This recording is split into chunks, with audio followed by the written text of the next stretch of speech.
Hello everyone, welcome to today's lecture. So today we are going to solve the questions of essay 402 that we completed in last lecture. Okay. Along with that, we'll be starting the essay 500 series and we'll be discussing that. Okay. So guys, any doubt from previous session or related to the previous essays? Any doubt? Okay. If you have any doubt, you can post in the questions section and I will be taking up accordingly and giving a quick recap of essay 402 and then moving to the question series. Okay. So essay 402, audit consideration relating to an entity using a service organization. Remember, we discussed an example of ABC Limited and DEF Limited. Okay. And we discussed, like according to essay 315, I want to understand the entity. But when there is a service organization, I need to understand how service organization is providing service to me, or let's say how DEF Limited is providing service to ABC Limited. Plus, what are the controls at the user entity for the data that is being provided by the service organization. Plus, we understood we need to understand that nature of service, materiality, degree of interaction, nature of relationship. And to understand all these things, what we can do is either we can contact the service organization, either we can obtain specific information, either we can visit and perform some procedures in service organization, or we can use another auditor. If not, then we can obtain type 1, type 2 report. But when we are obtaining type 1 type 2 report, we need to see two things: person related and the content related. Whether the person is independent and competent enough, whether the report he has prepared is as per some relevant standards, okay, and whether that particular person is a member of ICI or not. Okay, so that's a person related. Then content related, evaluate the description that is given in the content, evaluate whether sufficient and appropriate evaluation provided by the report, means report is sufficient for us, and see if the report has determined any user entity control, complementary user entity control. If yes, then check whether those user entity and complementary user entity control whether exist in our entity or not. Okay. Then if you are not obtained sufficient and appropriate audit evidence by these report or by the procedures, then perform further audit procedures. Okay. And still, if you are not satisfied, then you can modify the opinion. And in case of modification, you can refer to the report of the service organization, but subject to that you mention that this will not diminish your liability to obtain sufficient and appropriate audit evidence. In case of a non-modified opinion, if everything is fine, you have received all the informations, in that case, no need to mention unless required by law. And if even it is required by law, mention that this does not reduce your responsibility as an auditor to issue an audit opinion by obtaining sufficient and appropriate audit evidence. So that's the whole essay 402. Okay. Let us see some questions and then we'll move to the next standards.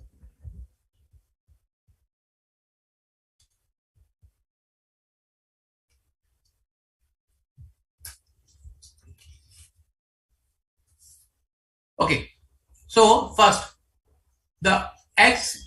X, the audit manager on the ABC Limited, okay, decided to obtain understanding of the entity and its environment, including internal control placed on the business process. While understanding the entity business process, he identified entities, payroll, HR, and some compliance processes are with third party who performs these activity on behalf of ABC Limited. Mr. X decided to obtain understanding of how ABC Limited uses service of these service organization in its operation, but specifically decided not to obtain understanding of the nature and materiality of the transaction processed or account processed or financial reporting process affected by service organization, as these will be tested within ABC Limited and it will lead to duplication of work. You as an engagement partner on ABC Limited audit kindly suggest whether the approach adopted by the audit manager is correct or not. Yes, the approach adopted by the audit manager is correct as it leads to duplication of work.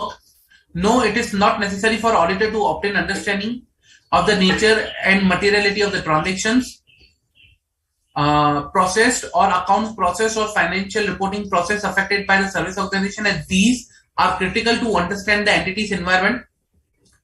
No.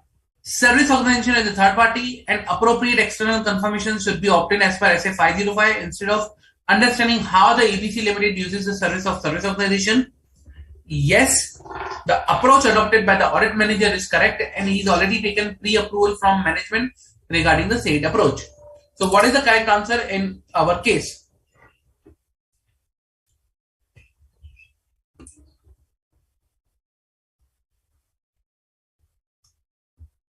Give it a try and then we'll see the correct answer. I suggest you guys give it a try.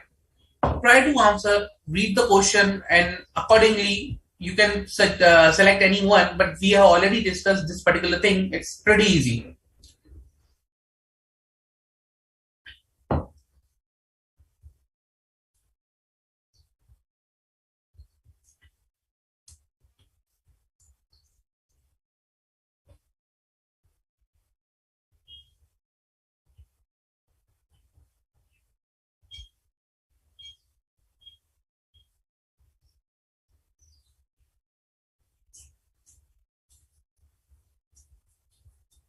Come on, guys.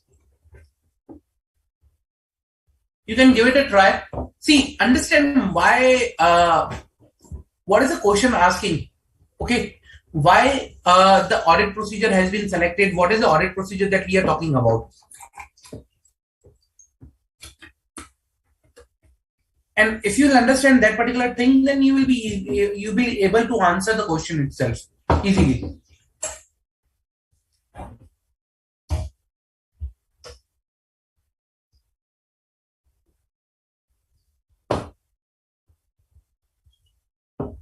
So, in the current case, guys, what is the scenario is Mr. X has decided to obtain understanding of how ABC Limited is using the service, but he specifically decided not to obtain understanding of nature of materiality of the transaction process or accounts process.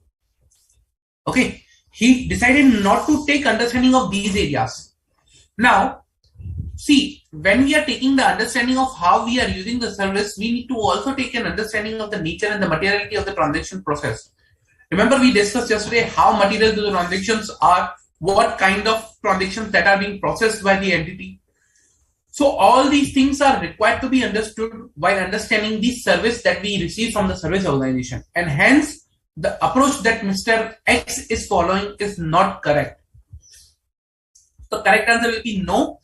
It is necessary for auditor to obtain understanding. So rest of the answers like A is wrong, C is wrong, and D is wrong. C is wrong reason because it's not about the external confirmation, that's the understanding we need to obtain. And we obtain type 1, type 2 report. It's not a format of, you can say, a way of external confirmation. So 505 will not be applicable in the current case. So the correct answer is your B.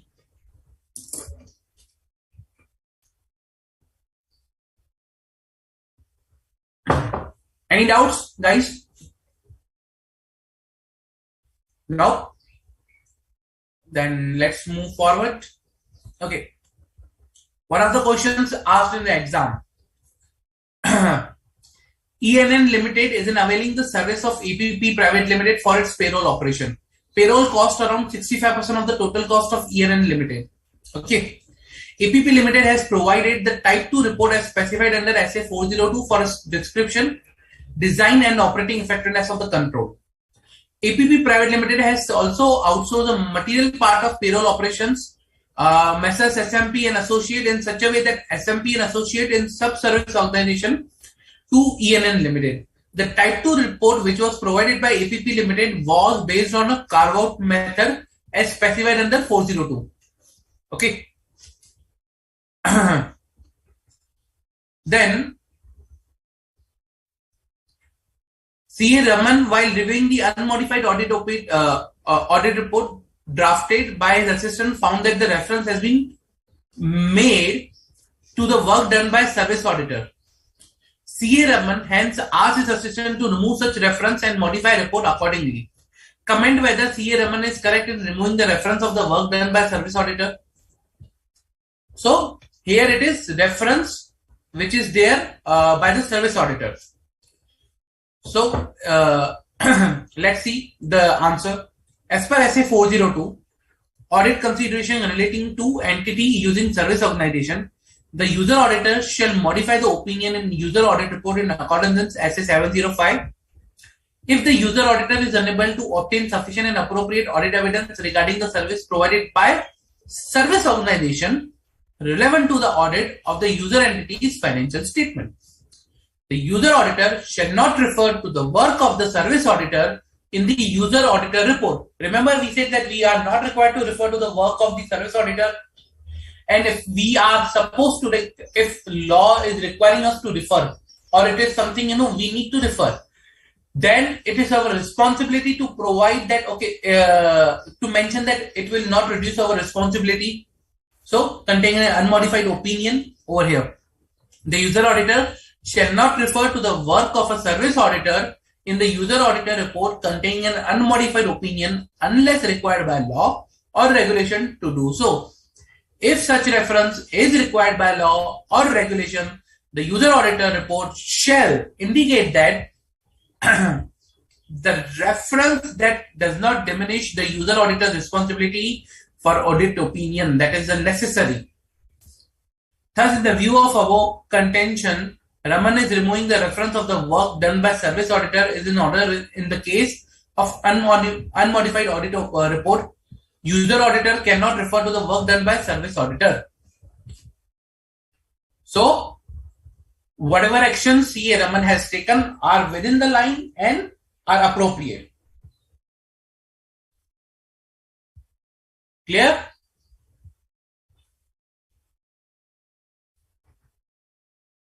Any doubt, guys?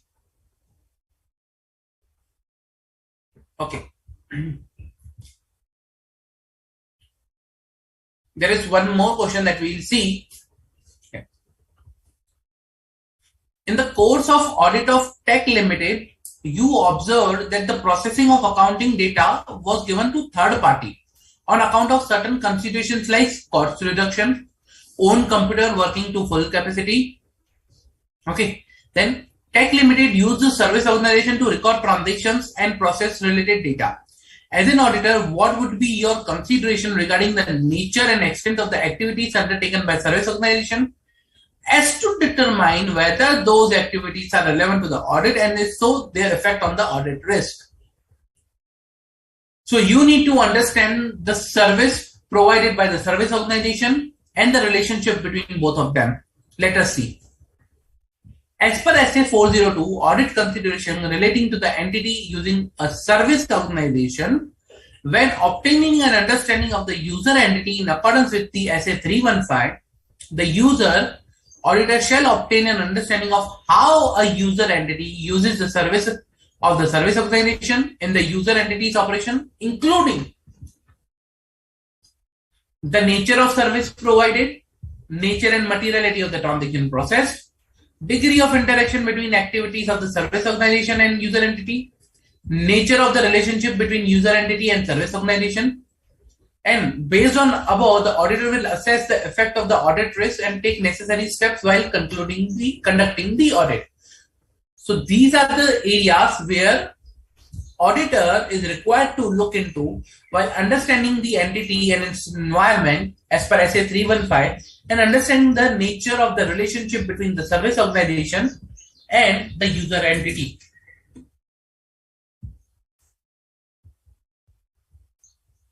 So, nature of service provided, materiality transaction, degree of interaction and relationship.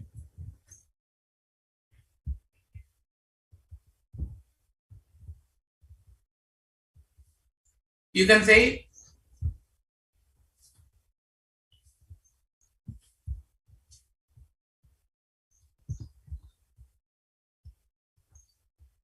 that is service provided,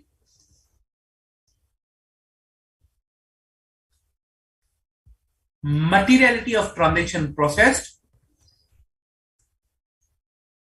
interaction between both entities, and relationship, contractual relationship or nature of relationship between both entities. Okay, SMIR, you can remember. Okay, this is a short form, SMIR. To remember that what are the areas that you need to check when you are referring to a service organizations, and while taking the understanding of the entities, of the entity and its environment. Clear, guys?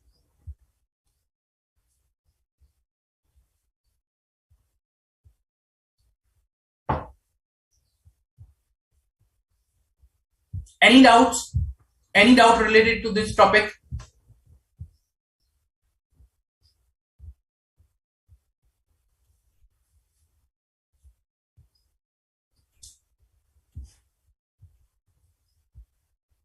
See, I'll suggest please ask question if you are not clear about any of the thing, reason because it's very important for us to understand your questions, your doubts, and I can accordingly answer that, and it will enhance your clarity. So, guys, whatever silly question it may be, whatever silly doubt it may be, please ask.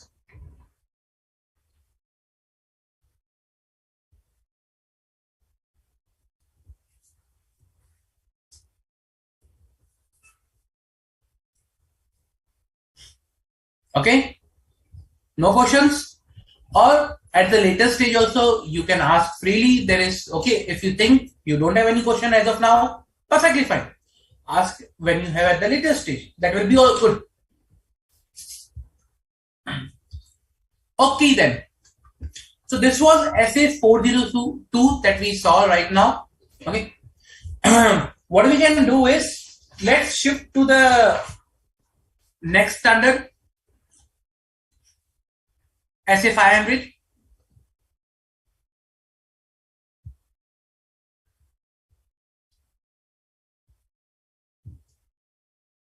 SA 500, audit evidence. Okay. Pretty simple standard, nothing difficult in this. I will be quickly, discussing this standard through, and then we will be seeing questions also on this particular standard. But so see how it goes like. I'll tell you. Oh yeah, just a minute.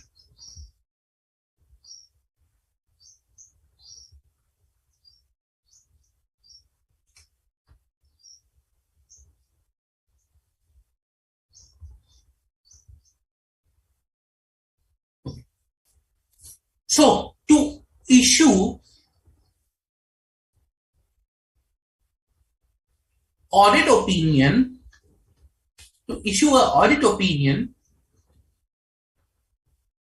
okay, we require some audit evidence.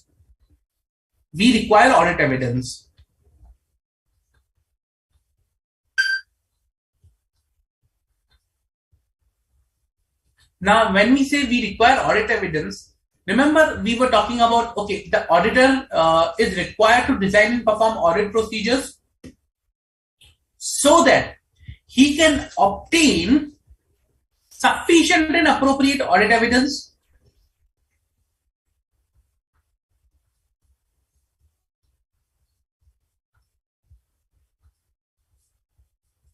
he can obtain sufficient and appropriate audit evidence to draw a reasonable conclusion on the base to which he will be basing his audit opinion. Okay. Now, when I say sufficient and appropriate audit evidence, that is a very important thing that we are going to see over here. When I say sufficient, that refers to the quantity of the audit evidence. And when I say appropriate, it refers to the quality of the audit evidence. Okay. Now, the purpose here of the auditor is to obtain sufficient and appropriate audit evidence. That we understood. That he should have the quality of the audit evidence also and the quantity of the audit evidence also. Now, when I say audit evidence, what do you mean by evidence? Let's go to understand what is evidence before going to the sufficient and appropriate. When I say evidence, evidence can be, anything which either can prove or disprove whatever you are going to check or whatever you are checking. Let's say, for example, you want to test whether completeness assertion has been met, or the data that has been provided to you is complete, all the disclosures in the financial statement are complete, the fixed assets are valued appropriately. So whatever assertions or whatever area you are validating, okay, now evidence means that whether you are able to, either you are able to establish that assertion or either you are not. Okay, let's say for example valuation. So when I say I got an audit evidence to support the valuation, means he is either, that evidence is either proving that okay, the valuation is appropriate, or either it is proving that the valuation is not appropriate. It can be other way around also, like the evidence can point out to you that okay, there is an issue, but that is something evidence that okay, it shows that okay, this is something whether you were trying to prove or you were trying to disprove. Okay, now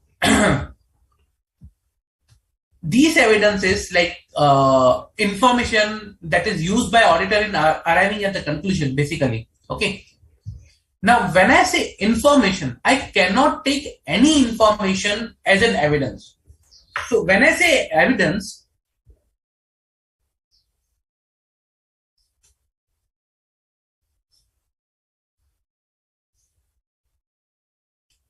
when I talk about evidence, it is the information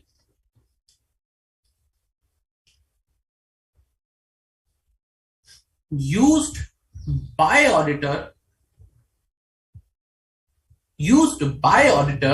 okay, in arriving a conclusion. Now conclusion can be whether the assertion has been met or not met, that's another story.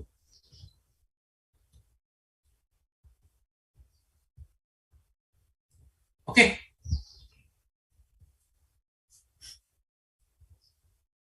now when I say this information can be either internal information or external information. Either I might have received from the inside sources or might have received from the outside sources. So and information can be internal and external both. Okay. Or when I say internal, it can be from accounting records, or it can be from some financial transactions or some book entries. It can be anything. But can I take any information as an audit evidence? Answer is no. Answer is pretty much no. I cannot accept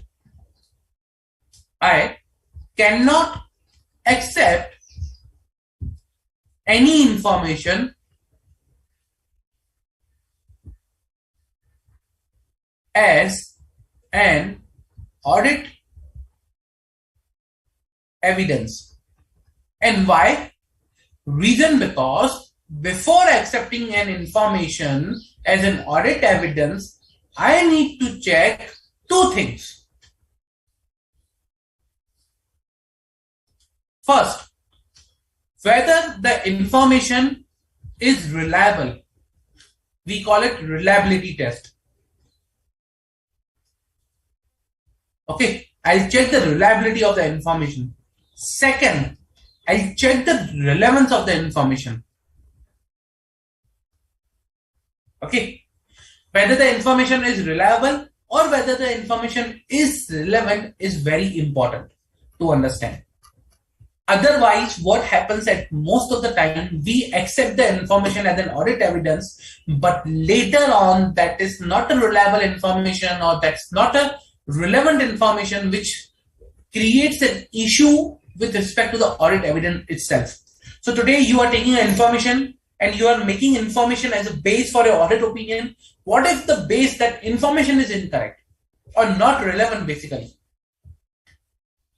So that is the main important point here to understand, that whenever I accept any information as an audit evidence, I need to make sure two things. One, the information should be reliable.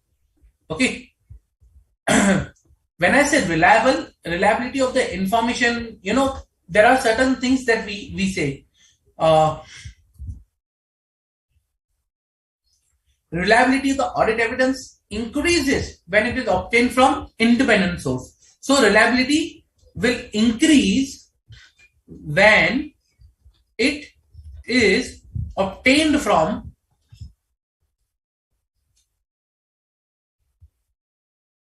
independent source.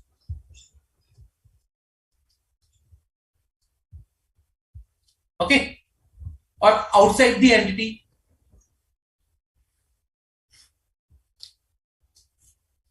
Independent source outside the entity.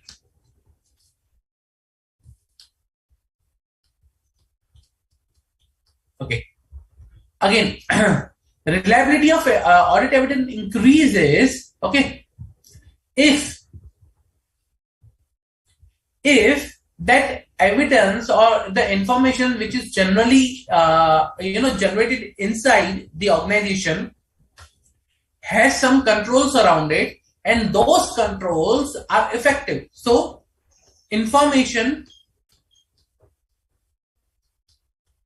having controls around it and they are effective, that increases my reliability of the information. Third, reliability again increases when I directly obtain the information or evidence, okay, that is observation, inspection, compared to indirect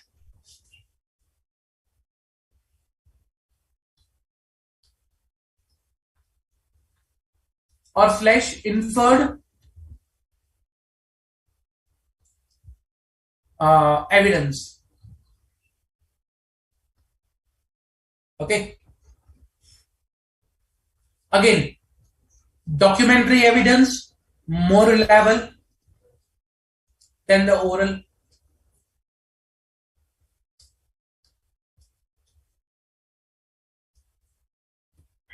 And original documents more reliable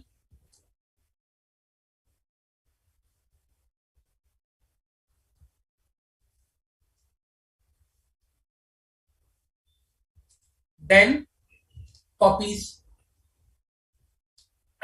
So these are certain things which help us understanding the reliability of the information.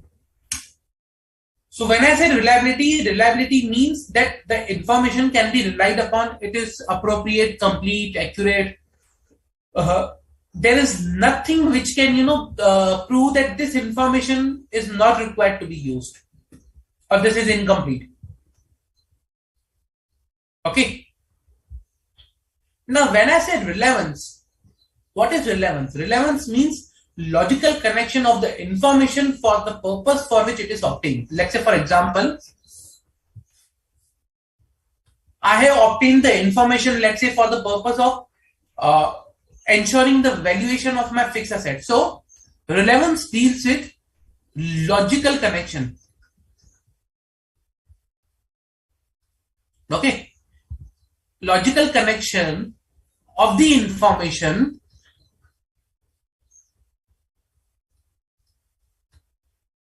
with the purpose of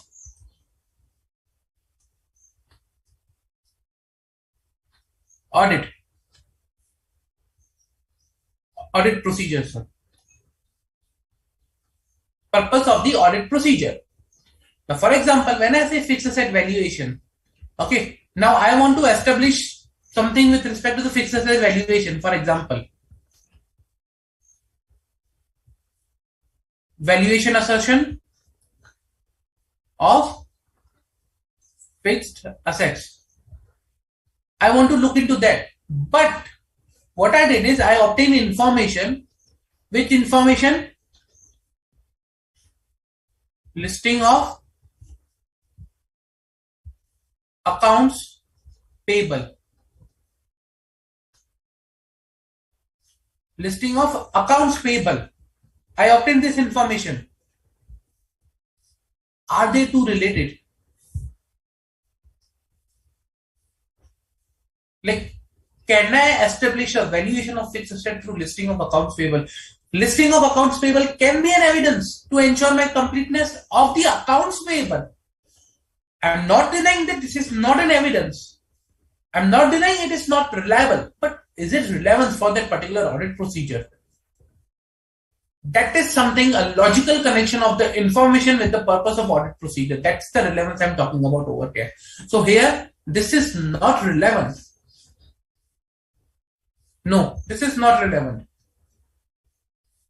And hence, this information cannot be said, okay, as an audit evidence, because it's not reliable or relevant to the current area.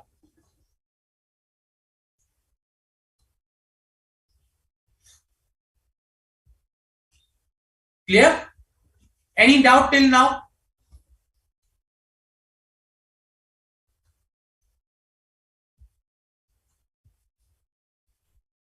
Okay. So that was relevance point of view. Now, I need to ensure reliability and the relevance of the audit data before audit information, before I accept that information as an evidence. Okay. Now,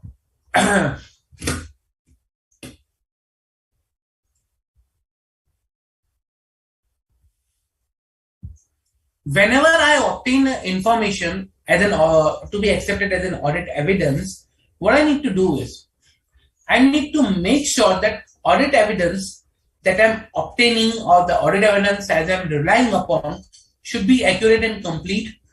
Okay. And should be, sufficiently precise and detailed for the audit purpose. So, along with the reliability and relevance,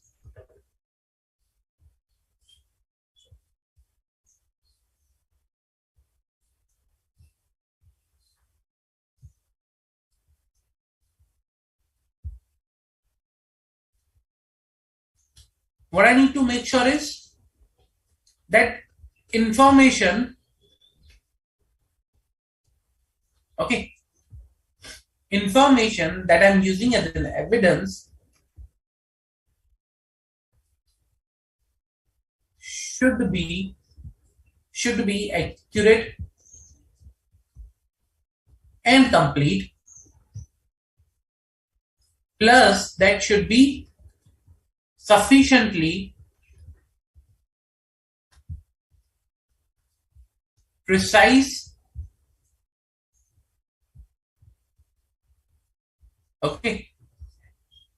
and detailed for auditor's purpose.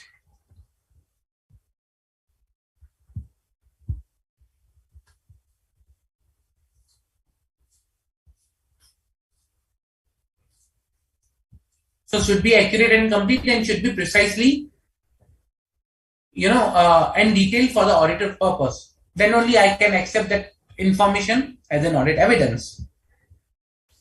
Okay. Now, what if you have a doubt or inconsistency over the reliability of the audit evidence? If you have a doubt or inconsistency with respect to the reliability of the audit evidence, you are saying that I cannot rely upon the audit evidence because of XYZ reason. What you can do is audit evidence obtained from one source. Let's say, for example, you tested accounts payable, everything was fine. You tested purchase, things are not good.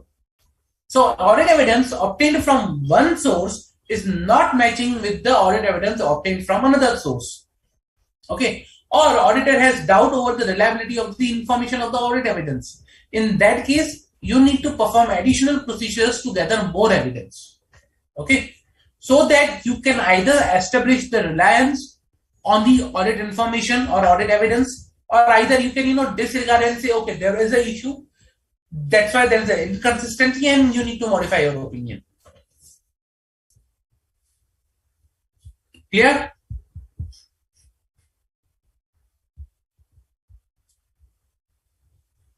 Any doubt?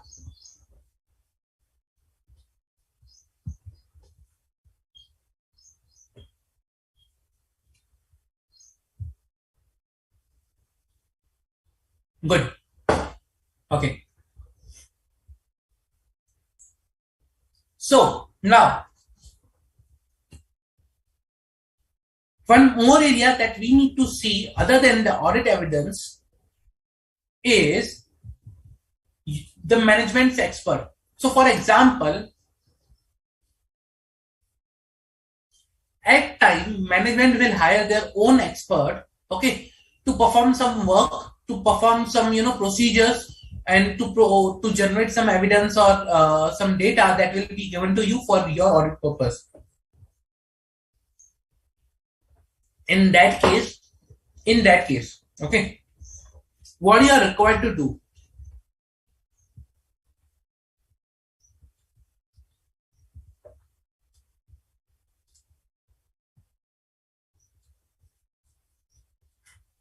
can I accept the information that is provided by the management expert directly? Okay, this is provided by the management expert and I'll accept it. Can I accept that? No. Information provided by management's expert cannot be accepted directly. Information provided by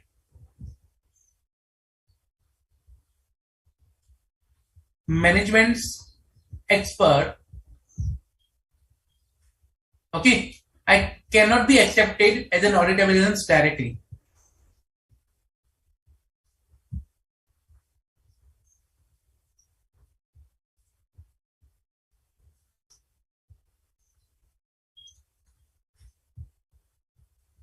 If I cannot accept directly, then what should I do?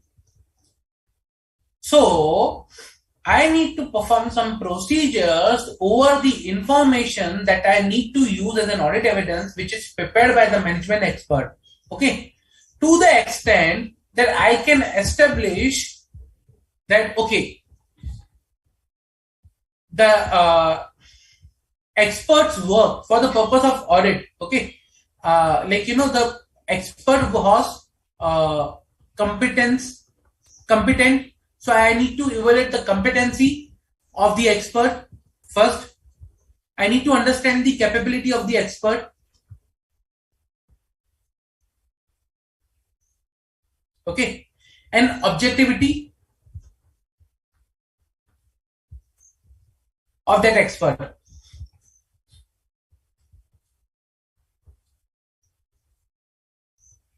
Competency, capability, objectivity. Okay, so I need to understand these three things first. Okay, then I need to obtain the understanding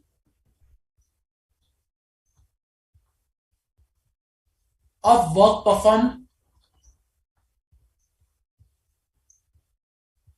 Now you will say, what is understanding you are referring to? What understanding?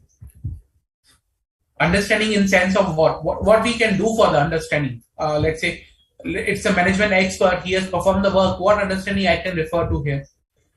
So when I say understanding, I need to understand experts field. Let's say, for example, in which field he is expert. Whether he is an expert, engineering, architect, what kind of expert he is. Okay. Number two, professional standards applicable to him. Are there any professional standards that are applicable to him? Assumptions used by him. Assumptions and methods used by him in the calculations. Okay. And whether they are generally acceptable.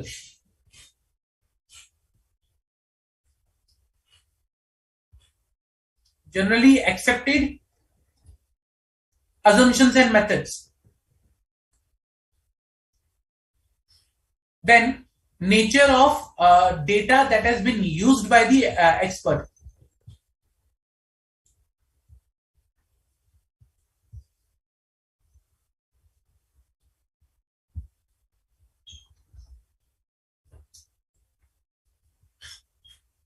Okay, so the nature of the data that is being used. Also, when I say nature of data, so I can even corroborate the data with the external data that I have already for my purpose. So I can even correlate the internal data with the external data, and if possible, I can correlate between both of them. So that's the understanding I'm talking about of the work performed.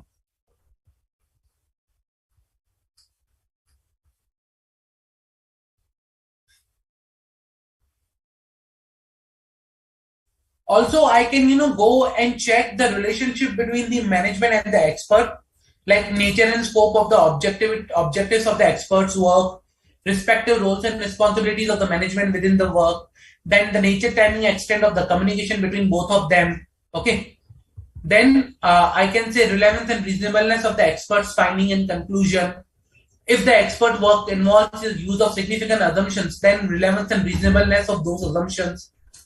Experts' work involves significant source of data, then relevance and completeness of the source of data. So all those things I can go and check, and it's necessary for me to check before I accept the management's expert work.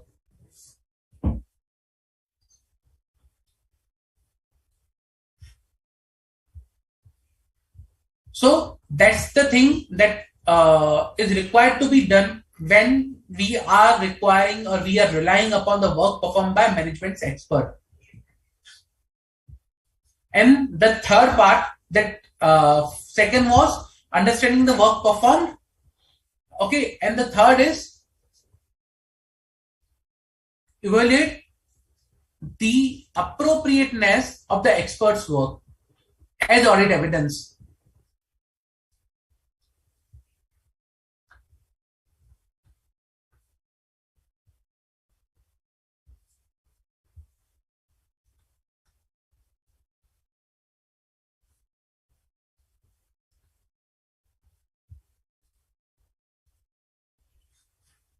Whether that work that has been performed by expert is appropriate to be taken as audit evidence or not.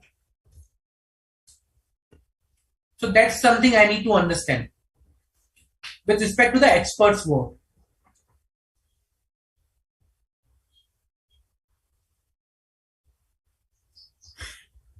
Clear? Any doubt?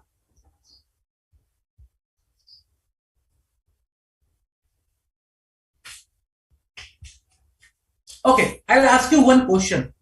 If no doubts, then answer this question. In my previous lecture, I told you methods or ways, you can say, to perform test of control and test of details. Okay. Remember in my previous lecture, we discussed about test of controls and test of details, and I discussed, okay, how you can perform these things, these two areas. What activities you can do to perform test of control and test of details. Oh, okay, I'll give you an example. I'll give you a short form. You need to provide me the name.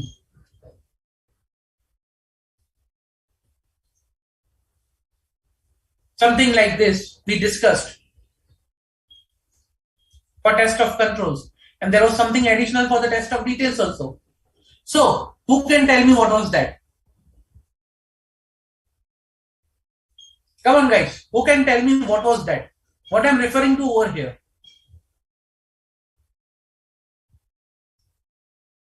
I have given a lot of hint over here. Pretty simple.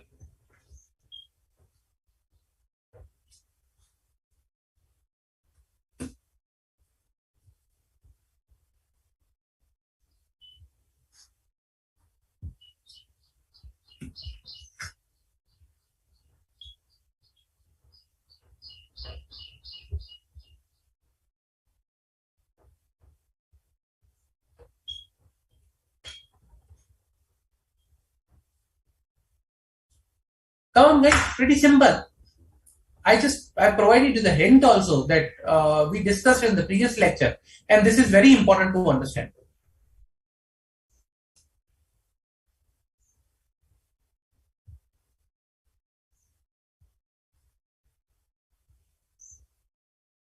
And on the basis of this, my next standard is also based.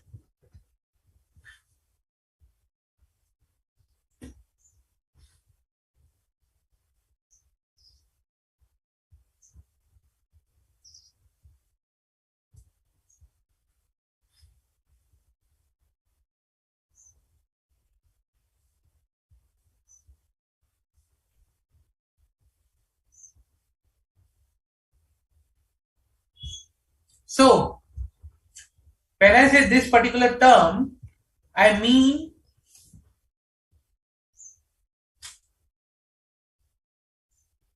inquiry, observation, inspection.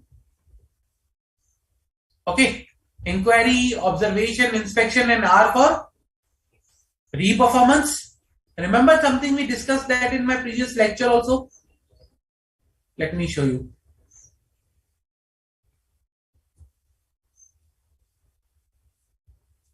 Inquiry, observation, inspection, re-performance for test of the control, and for test of details, inquiry, observation, inspection, re-performance plus recalculation and confirmation. That was the thing that we discussed.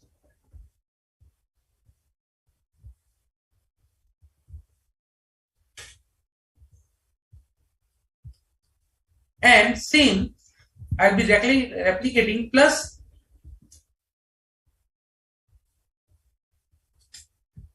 two things additional, that is recalculation and my confirmation. When I say confirmation, I refer to the external confirmations that is covered in, I will be taking up this standard right now, like after this one, that is SA 505. Okay. Now, when I talk about inquiry, observation, inspection, it's a way of obtaining audit evidence and performing test of details and test of controls. Now, we already know that inquiry alone is not sufficient. We need to perform some additional procedures to obtain the other audit evidence also. Okay, so you need to perform inspection, you need to perform observation along with the inquiry. So these things we will be seeing in detail in SA 501, which talks about obtaining audit evidence with respect to some specific areas, or it says that audit evidence specific consideration for selected items. And those selected items are inventory, litigation, and segment reporting. We'll be seeing in a while, but just to make sure to set up the background for that, these are the steps that we perform to obtain the audit evidence. Let us go and quickly see the notes, and then we'll proceed further. So, SA 500,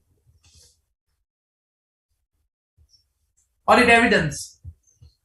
Scope: auditor's responsibility to design and perform audit procedures to obtain sufficient and appropriate audit evidence that we saw. And the objective is to design and perform audit procedures in such a way to enable the auditor to obtain sufficient and appropriate audit evidence to be able to draw reasonable conclusions to which base the auditor's opinion. Okay. Now, requirement. What SA says? SA says that you are required to obtain sufficient and appropriate audit evidence, quality and quantity.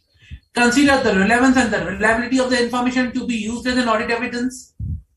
Information, if prepared by the management expert, then you need to evaluate the competency, objectivity of the expert, appropriateness of the expert's work. And when using the information produced by the entity, auditor shall evaluate reliability and completeness and accuracy of the information. We saw in detail what is this. And when you identify inconsistency, if audit evidence collected from one source contradicts another, if there are doubts regarding the reliability of the information, then perform additional procedures or modify the current plan necessary to resolve the matters. So you need to modify your current audit plan in order to resolve the inconsistencies, or you obtain other evidence.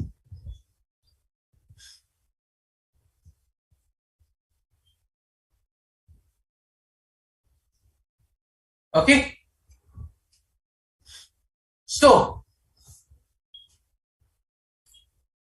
this is the requirement of SA 500 that we saw in detail. In detail. Any doubts till now, guys? Any doubt?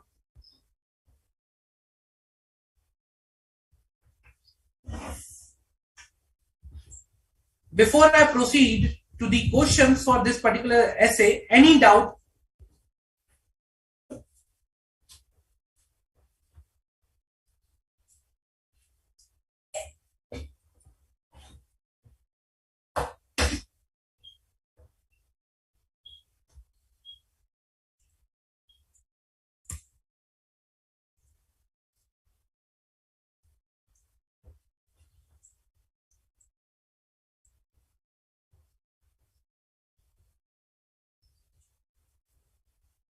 No?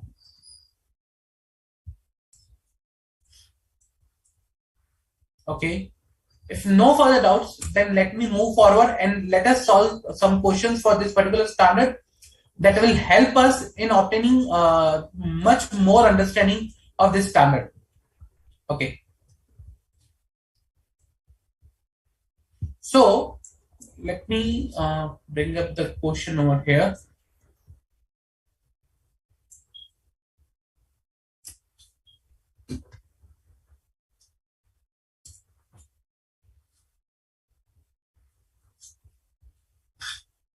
While performing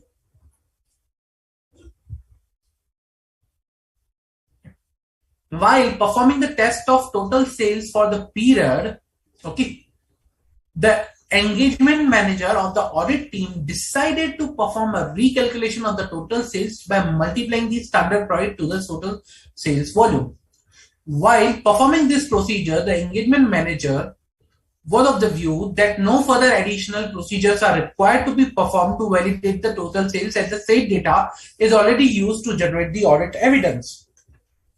In the light of SA 500, kindly analyze the view of the engagement manager.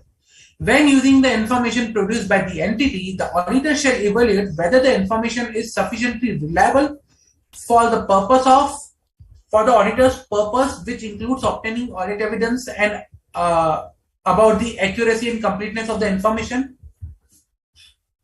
When using information produced by the entity, the auditor should not evaluate whether the information is sufficiently reliable for the auditor purpose. When using the information produced by the entity, the auditor shall evaluate whether the information is reasonably reliable for the auditor's purpose, which includes obtaining audit evidence about only the completeness of the information. When using information produced by the entity, the auditor shall evaluate whether the information is reasonably reliable for the purpose of for the auditor's purpose, which includes obtaining the audit evidence only about the accuracy of the information. So, what is the appropriate answer over here, guys? I'll zoom out so that you can see the question.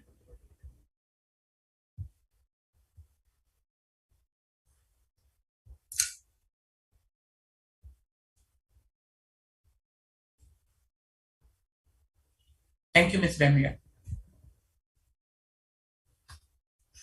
So, what is the correct option over here?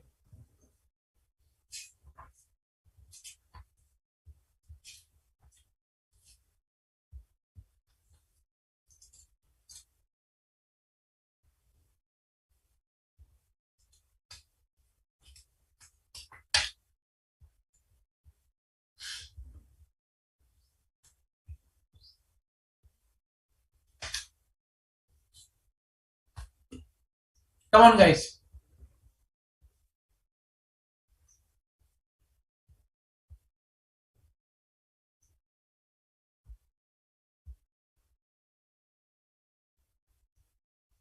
What is the correct option over here?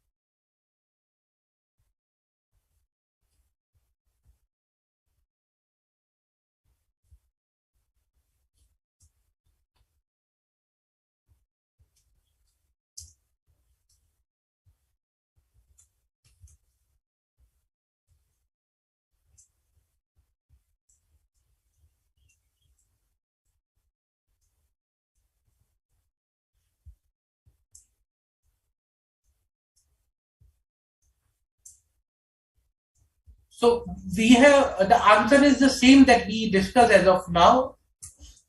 It's pretty much same we discussed. Okay, so when using the information produced by the entity, okay, when using the information that is produced by the entity, what we discuss is that we cannot accept that information as an evidence directly.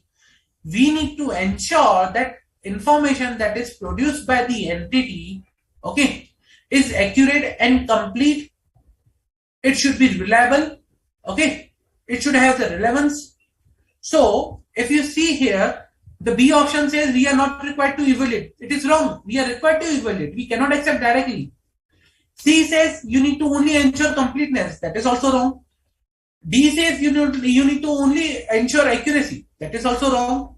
A says that you need to ensure that it should be sufficiently reliable, plus you should obtain audit evidence about the accuracy and completeness of the information. And hence, the correct answer is A. That is, we need to obtain sufficient and appropriate audit evidence whether the information that we are taking as an evidence is accurate and complete. Clear, guys?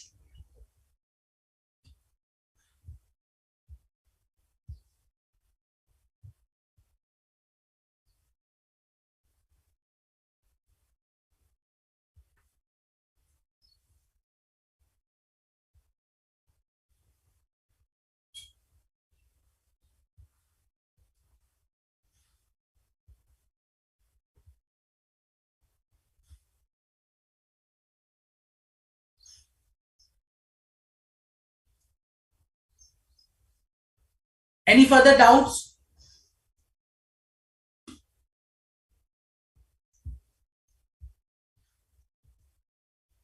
Any doubts?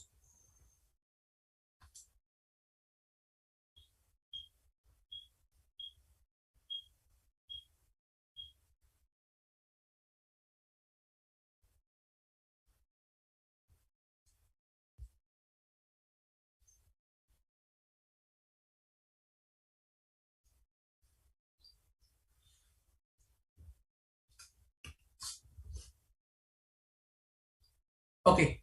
If no further doubts, let's solve one more question and then we'll move forward to the next topic. Okay. There is one MCQ from 2019 and there is a descriptive also available. So we will be solving both of them and we'll be seeing that how the questions are being asked and how we can reply to those questions by understanding what is required.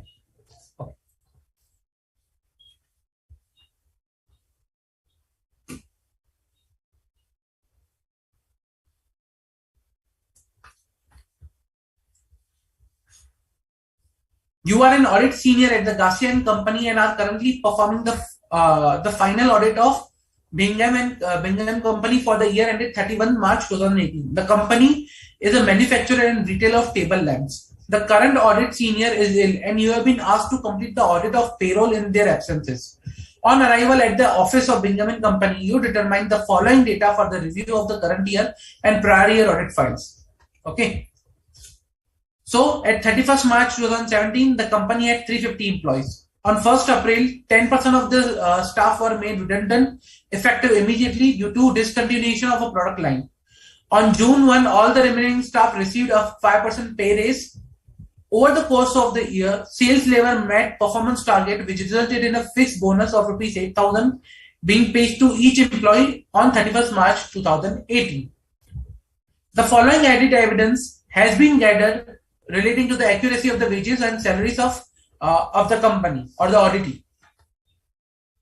Proof in the total calculation performed by auditor, team member, written representation from the directors of the auditee confirming the accuracy of wages and salary, verbal confirmation from the finance director of the auditee confirming the accuracy and wages of the salary, recalculation of the gross and net pay for sample of employees by internal audit team member of that audit.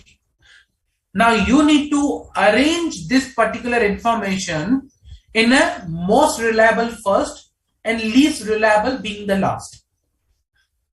Okay. So arrange in such a way which is the most reliable information and the least reliable is the last one. We have also seen this.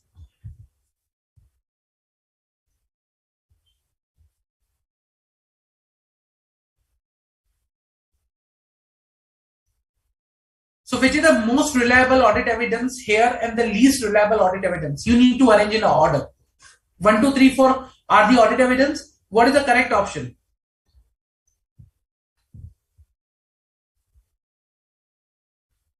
It's a pretty simple one.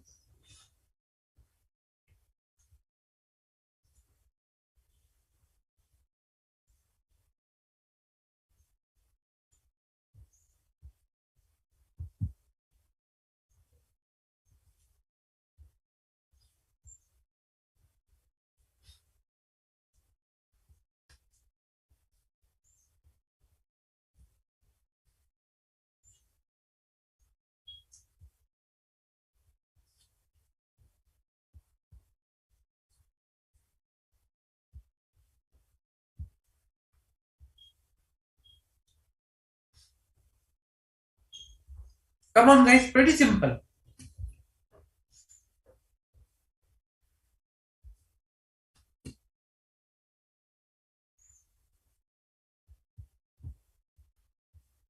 Okay. So let me provide you the answer. Most reliable proof of see, we saw that information or the evidence obtained directly is more reliable than the obtained indirect one. So the direct one is a proof in total calculation performed by the audit team member. This is the direct one.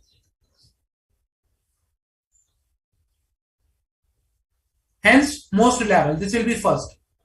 Second, information which is obtained through inspection or through any person who has performed will be more reliable than the written representation or verbal confirmation. So recalculation that is done by the internal audit team member then will be reliable because it is performed by some person, okay, and the recalculation activity is performed. This is not an inquiry only.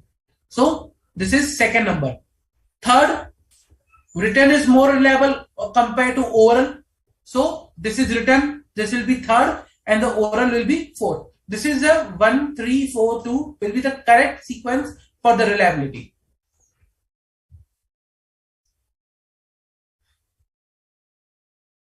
Clear? Any doubts?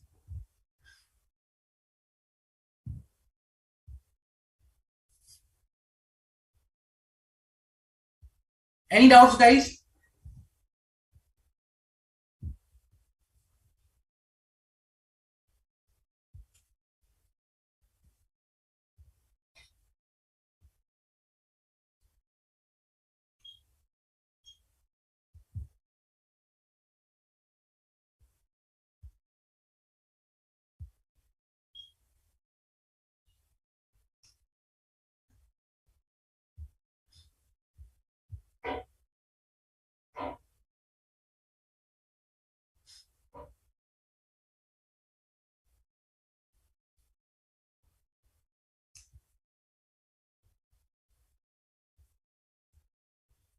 If no further doubts, then we can move to the next standard for today.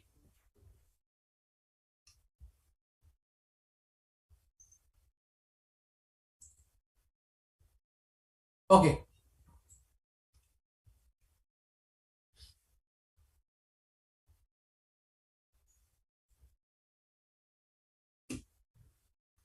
So the next standard for today is SA501. That is audit evidence specific consideration for selected items. Okay. It's in the line with what we saw SA500 audit evidence, but this is for specific considerations and selected items. When I talk about selected items, which are the selected items? One, inventory. Second, my litigations. and claims, and third, segment reporting. These are the critical items that we will be discussing over here. Okay. One by one, I'll be taking each area and then we'll go into the detail. Okay. Just a minute. Let me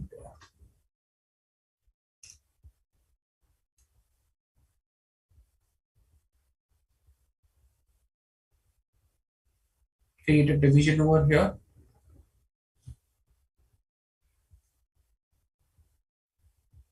Okay. Good. I can start the topic. Okay. Now, why there is a specific standard for these three areas? I'll tell you. Because these are the three critical risk areas where it was seen that additional audit evidence is required. So when I talk about evidence, it's not only when I talk about inventory, litigations, or segment reporting, it's not only the inventory. We are talking about existence, okay, and condition of inventory. Existence and the condition of the inventory. Why? Because when inventory is a material to the financial statement, the auditor needs to perform some procedures to obtain an appropriate evidence in that particular area. And at that point in time, this particular standards will play an important role. Okay. Now, this standard establishes certain requirements that auditor is required to perform to obtain sufficient and appropriate audit evidence. Now, when I talk about existence and the condition of the inventory, what this standard says that for the existence, what you need to do is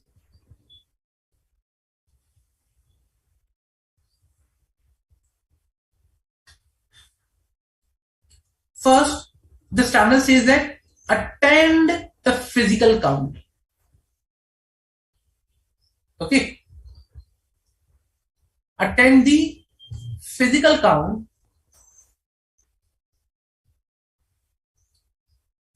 star mark. Star mark says that unless impracticable. Okay.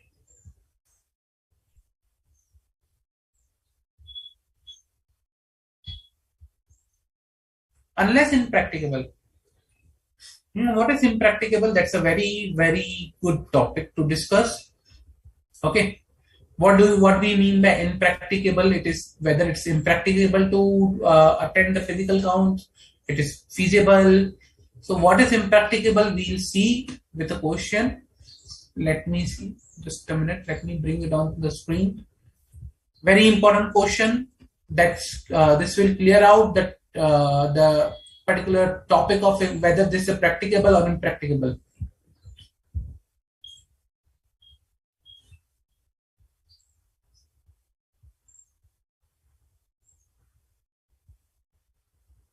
Just a minute.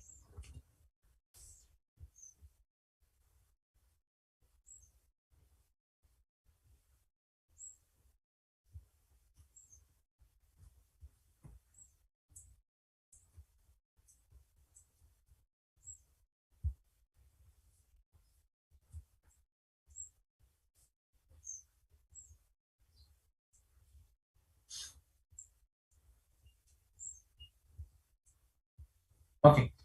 Yeah. So let me bring it to the screen, the question, and then we can discuss.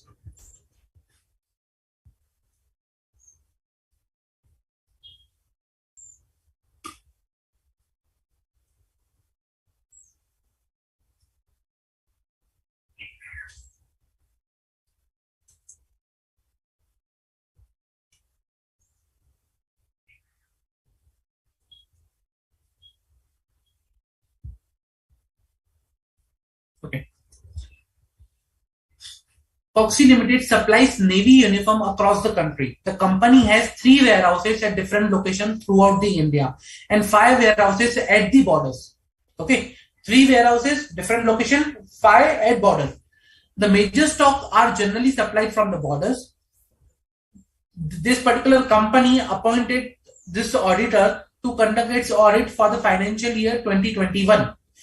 Mr. P, the partner of the audit firm, attended all the physical inventory counting conducted throughout the India but could not attend the same at the borders due to some avoidable reason. Now you are required to advise the audit firm that how sufficient and appropriate audit evidence regarding the existence and condition of the inventory may be obtained. How is the auditor supposed to deal with the attendance as a physical inventory count when it is impracticable? So they need to provide when it is impracticable what should be done. Okay, I'll discuss the second part over here. And first part I will be leaving it and I will be discussing later on.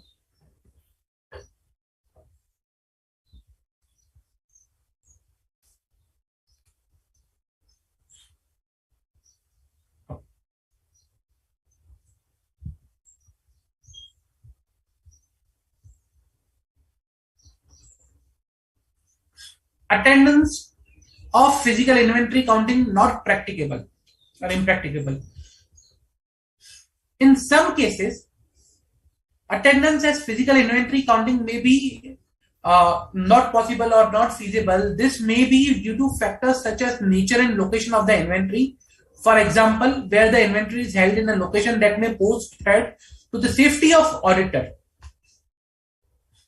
The matter of general inconvenience to the auditor, however, is not sufficient to support a decision by auditor that the attendance is impracticable. See, the matter of general inconvenience, that is, it's the general inconvenience that I may not be able to reach. It's costly, it is financially not feasible, are not the scenarios which we can say that it's impracticable to reach or to perform or to attend the inventory count. Further, I explained by Essay 208 overall objectives of independent auditor and conduct of an audit in accordance with the standard on auditing. The matter of difficulty, time, cost involved in itself is not a valid basis for the auditor to omit an audit procedure for which there is no alternate or to be satisfied with the audit evidence that is less persuasive. Means, if there is a time, cost, or there is a difficulty involved, I cannot omit that procedure. I cannot say that that procedure is impracticable. I need to perform that procedure. And when there is no alternate procedure available, or when there is a mandate to perform that procedure.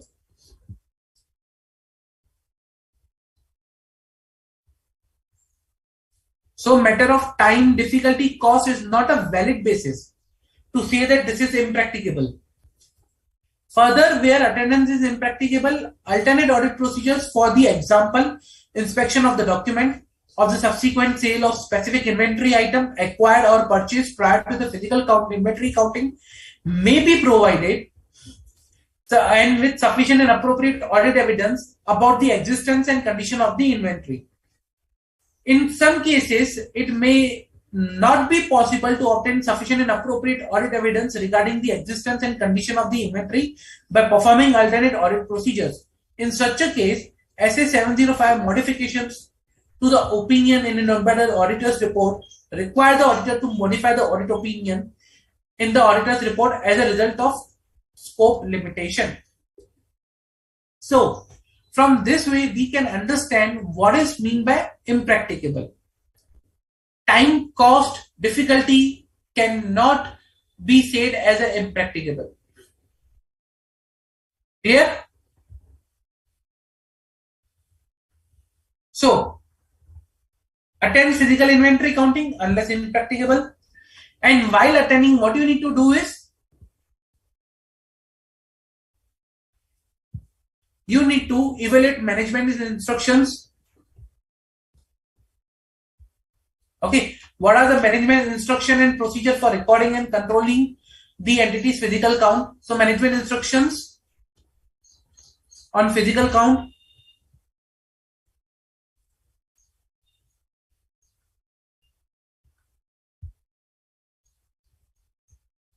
Then observe the performance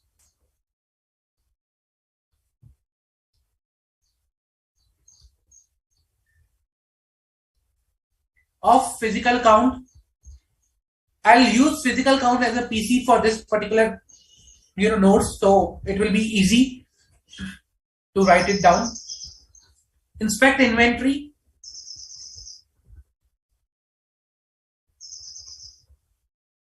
By your own and perform test count.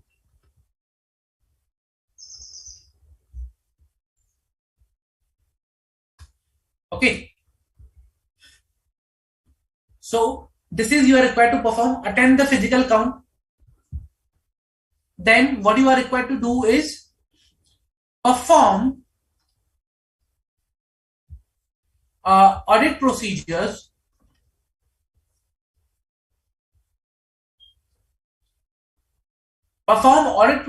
over entities' final inventory records to determine whether they reflect actual inventory count. So perform audit procedures to verify final inventory balance, you can say, or inventory records, so that you can ensure that the inventory records are matching with the inventory count.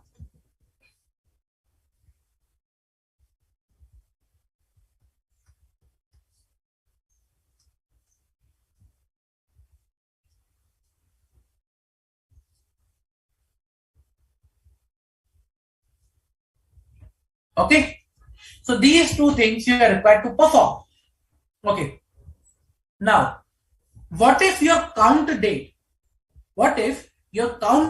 is other than the financial date of closing of financial statement? What you will do? If your count date is other than the date of the financial statement closing, okay,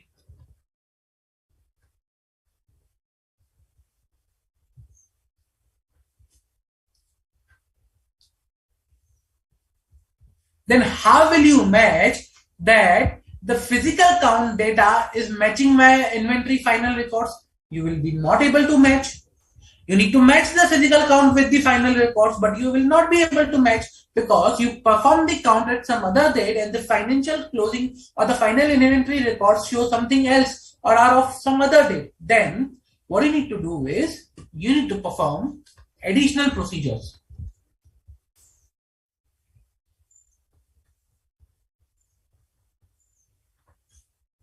Additional procedures, okay, to verify changes from date of count to my FS closing date. So for example, I'll show you with an example. For example, I perform the count on, let's say, 31/1/2022. Okay, and the inventory was, let's say, balance in rupees. The inventory balance was, let's say, 5 lakh rupees. Okay, now this 5 lakh rupees was on 31/1/2022, and my closing balance, that is 31/3/2022, is rupees 6 lakhs. Now from here to here I need to go. How I will go is, what I will do is, I'll make sure I'll take the opening balance on the count on the date of count, that is rupees 5 lakh. Add purchases or slash, or let's say these are finished products. So finished products, finished goods produced.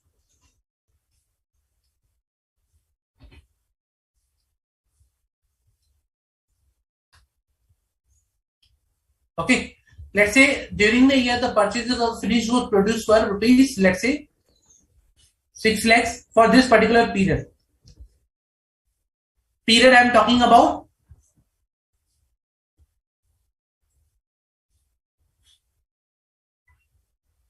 1/2/22 to 31/3/22. I need to have transactions of this period. Okay. Then I will less cost of goods sold.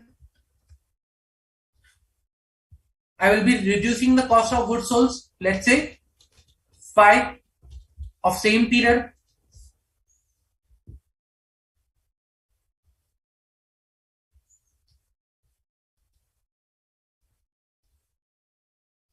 And the closing will be rupees, let's say for example, in this case it will be 6.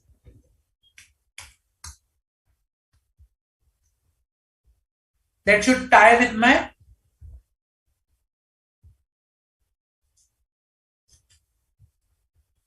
FS closing balance. Okay. And for these two data, I need to ensure reliability, relevance, completeness, and accuracy. So I need to ensure for these two data that the data should be reliable, complete, accurate, okay, and the data should be relevant. Means here I say relevance means the for same period. So that I can use the data for the purpose of my audit procedures as an audit evidence, and I can derive some balance. This whole procedure is known as the rollback for procedures, and by this way I can perform by performing additional procedure, I can derive the value of inventory as on the date of the financial statement closing or the final inventory balance when the count date is different than the financial statement closing date. Okay, clear?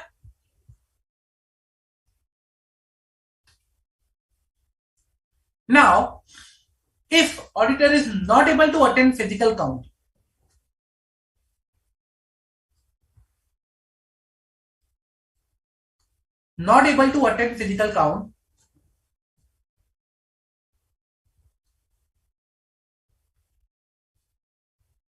then he needs to attend some other day. Then he needs to attend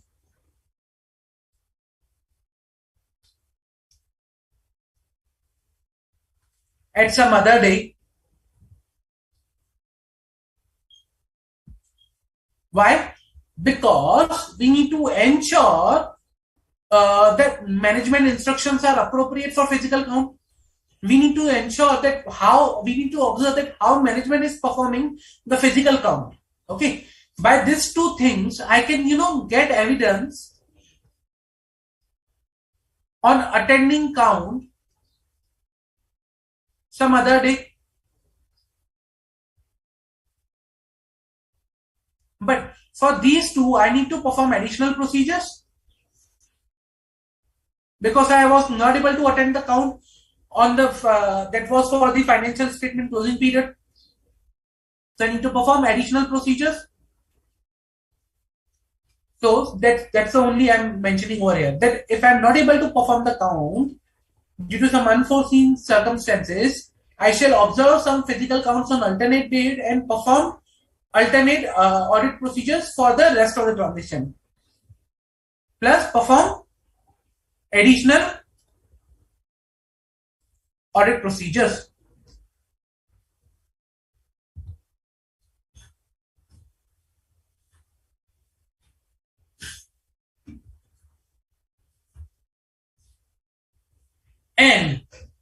And when it is not feasible, okay, to perform the inventory count,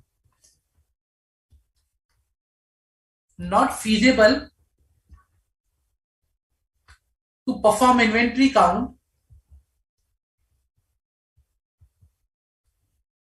then modify the sorry, if not feasible to perform inventory count, plus you are not getting sufficient and appropriate audit evidence, then modify your opinion.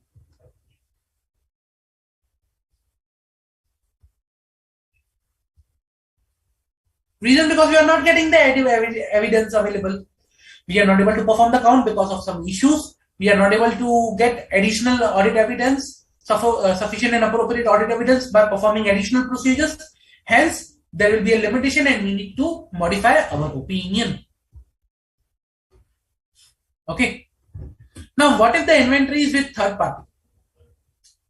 If inventory is with third party, you need to obtain confirmation.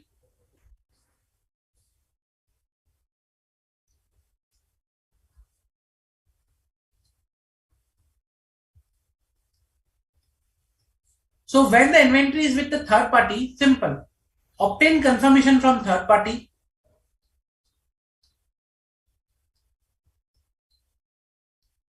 Okay. Obtain confirmation from third party with respect to the quantity and condition of inventory, and perform inspection or other procedures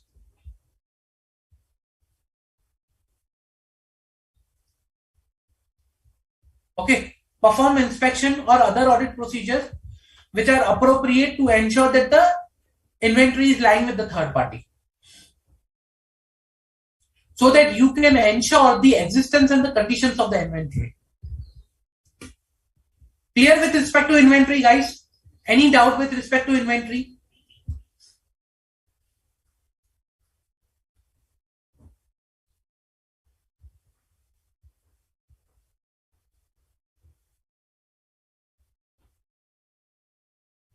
Any doubt with respect to inventory, guys?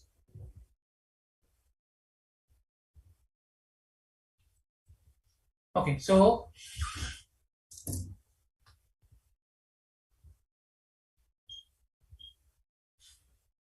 yes, correct. You can do physical count by inspection randomly and inspect all the valid documents. That is correct, Ramyaji. Now, if I have to say, for example, inspection that you are talking about, physical count. Okay. What you can do here is just, for the details, I'm just providing you. When you are inspecting the inventory or attending the physical count, okay, you can either perform your test procedures other than the inspecting the inventory that is being observed. Let's say, for example, management is performing the count.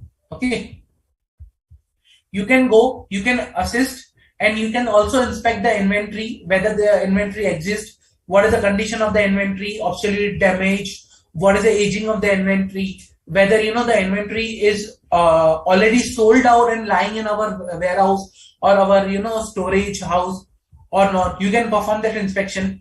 When you are performing test count, okay, what you can do is you can trace items. Let's say, for example, you have a record. Select any item from the record and trace it to the floor. You can do vice versa. You can take the item from the floor and trace it in the sheet. Okay, we call it floor to sheet, sheet to floor. You can perform both of the things, and accordingly you can see, okay, whether the items which are mentioned in the sheet are appropriately on the floor, and items which are on the floor are appropriate in the sheet. So you can do that also.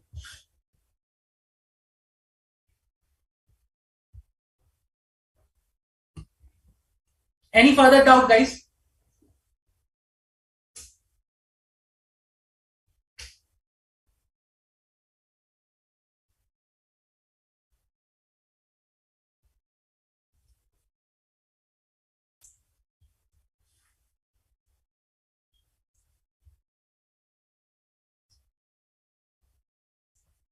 So that was with respect to the inventory, one of the part of SA 501. Okay. Then when what to do when we with respect to the inventory. Okay. Now, with let's see that question that we were discussing, and let's see its full answer.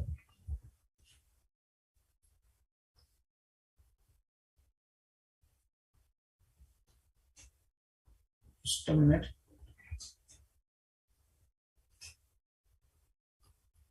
Let me bring back the question on the screen.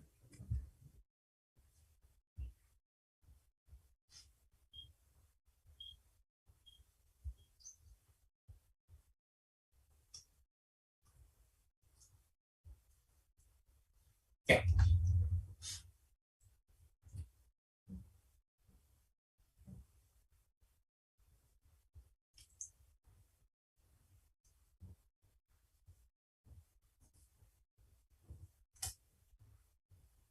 So that was a part one of the question. That was how sufficient and appropriate audit evidence regarding part one was how sufficient and appropriate audit evidence regarding the existence and condition of the inventory may be obtained. So as per SA 501, when the inventory is material to the financial statement, the auditor shall obtain appropriate audit evidence regarding the existence and condition of the inventory by attendance at the physical count, physical inventory counting, unless impracticable, evaluate management instruction, observe the performance, inspect the inventory, perform the test count, okay, and perform audit procedures over the entity's final inventory records to determine whether they accurately reflect the actual inventory count results. So you need to perform all these procedures to ensure the existence and the condition of the inventory. Clear?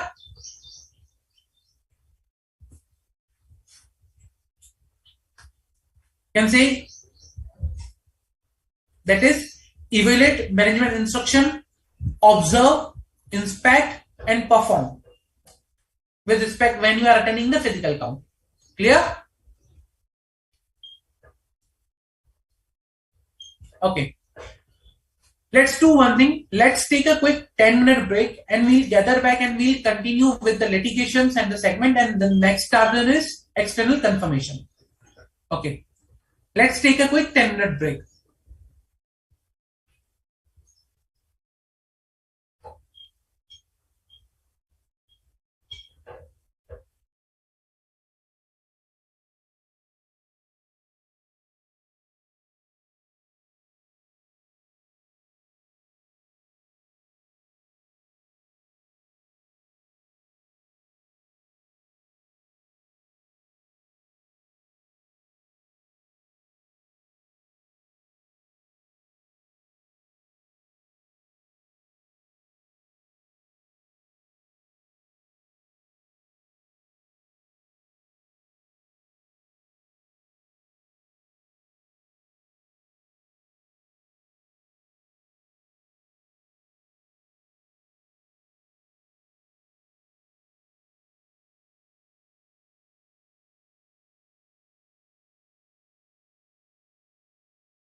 Hello everyone, welcome back. So let's quickly see the notes for the inventory and then we'll move to the segment and litigations.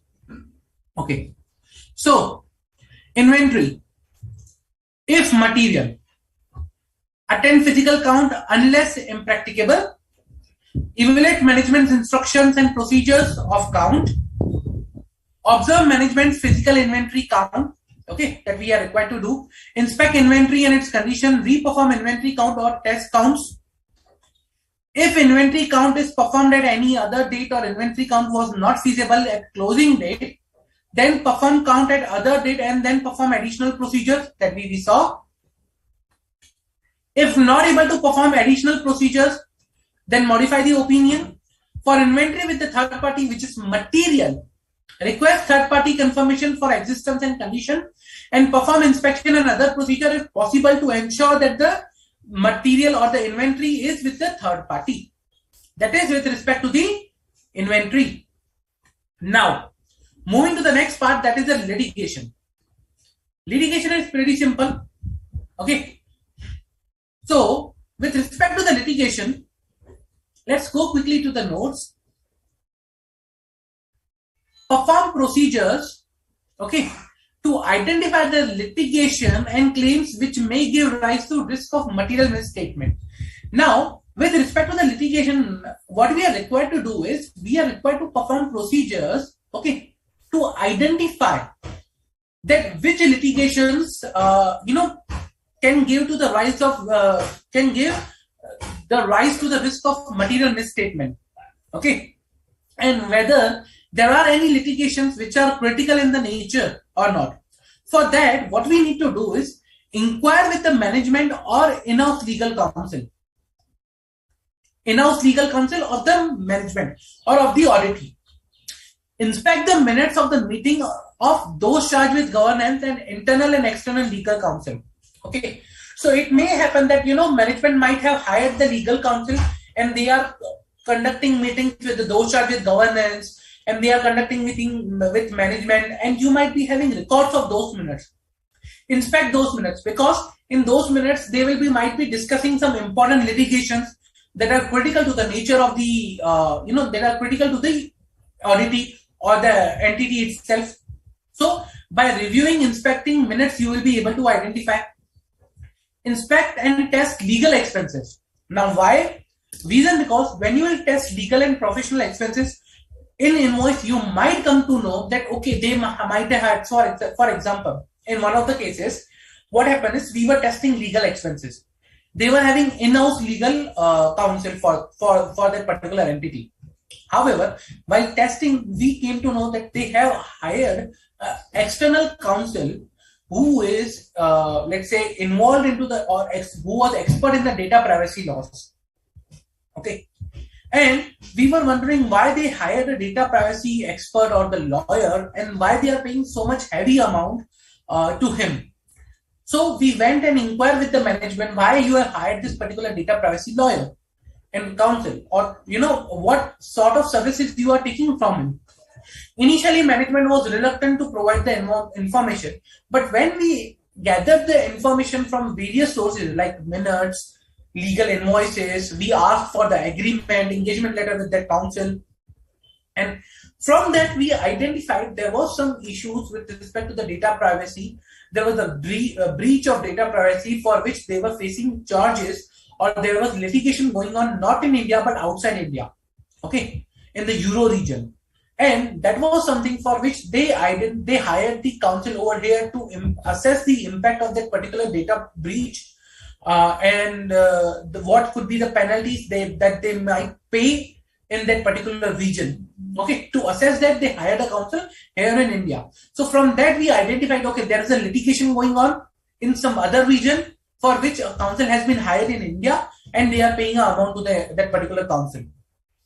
Okay, so you need to inspect and test legal expense, and you need to ask question why, if there's an in-house counsel, then why some external counsel is being hired.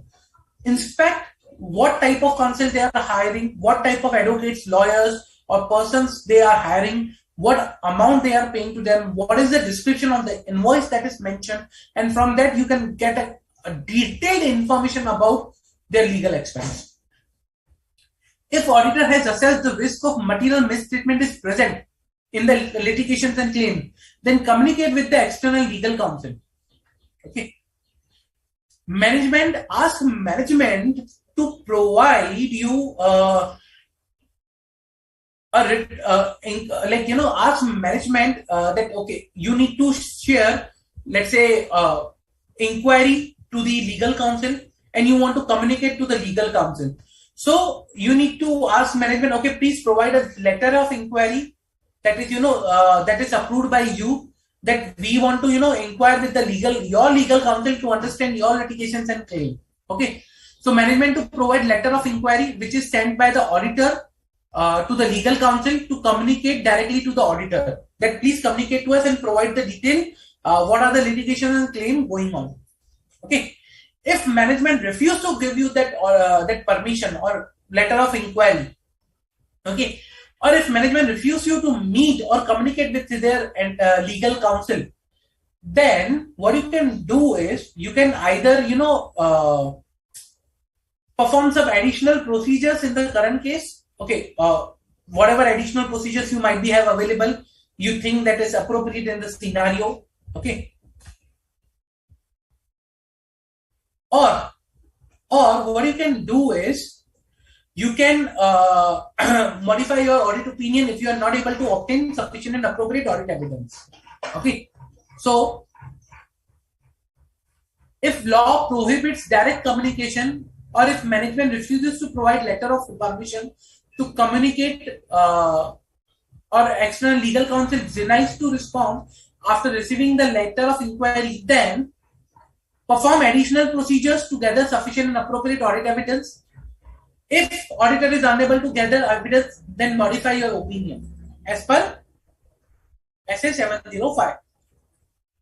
Also, obtain a written representation that all the litigations and claims have been disclosed to auditor and they are accounted and disclosed appropriately.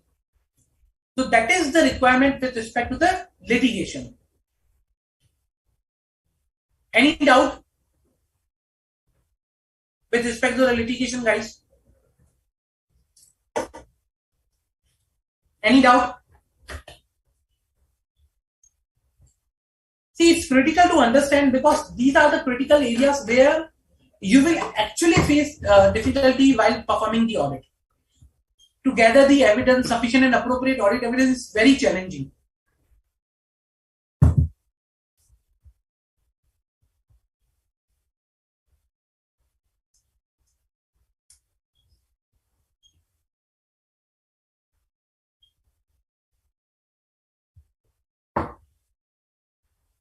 Any doubts, guys? Any doubts with respect to the litigation?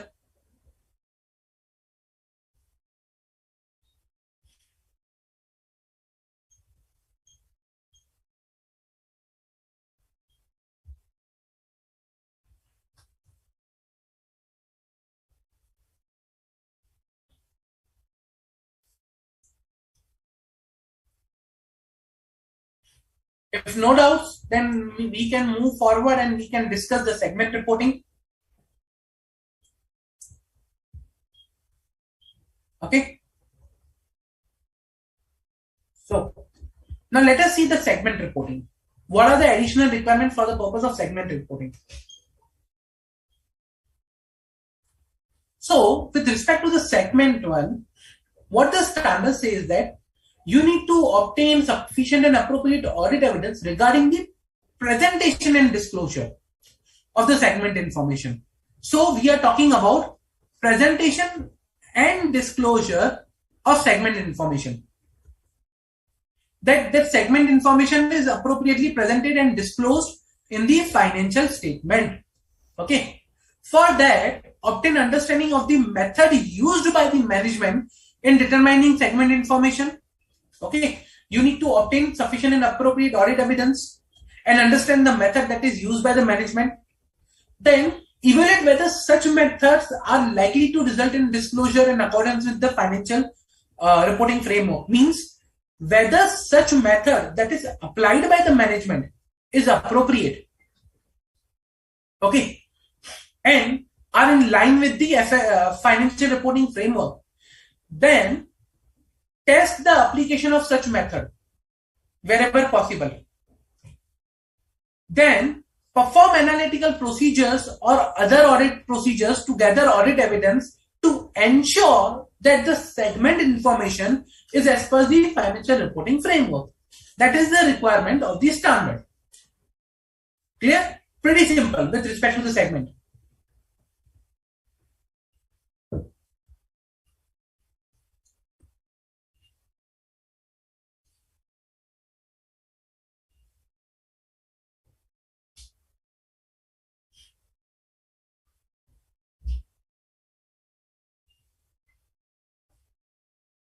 Clear? Any doubt with respect to the segment?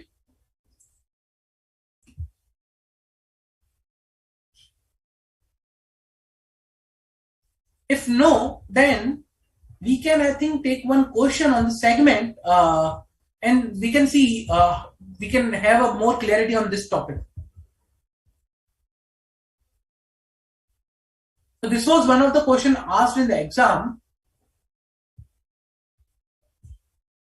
That is, it was in January 21 exam.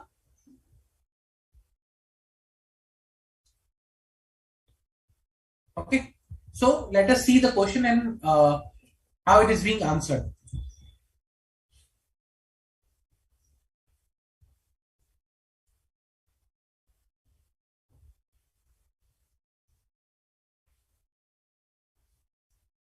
Okay.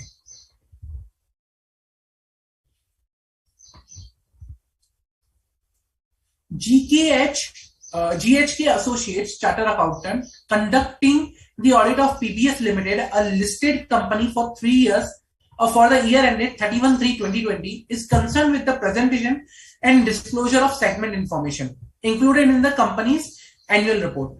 GHK Associates wants to ensure that the method adopted by the management for determining the segment information have resulted in disclosure in accordance with the applicable financial reporting framework.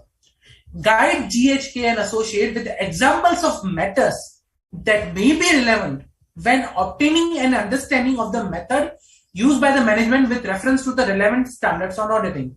So what is asked is examples of matters, okay, that may be relevant when obtaining an understanding of the method used by the management.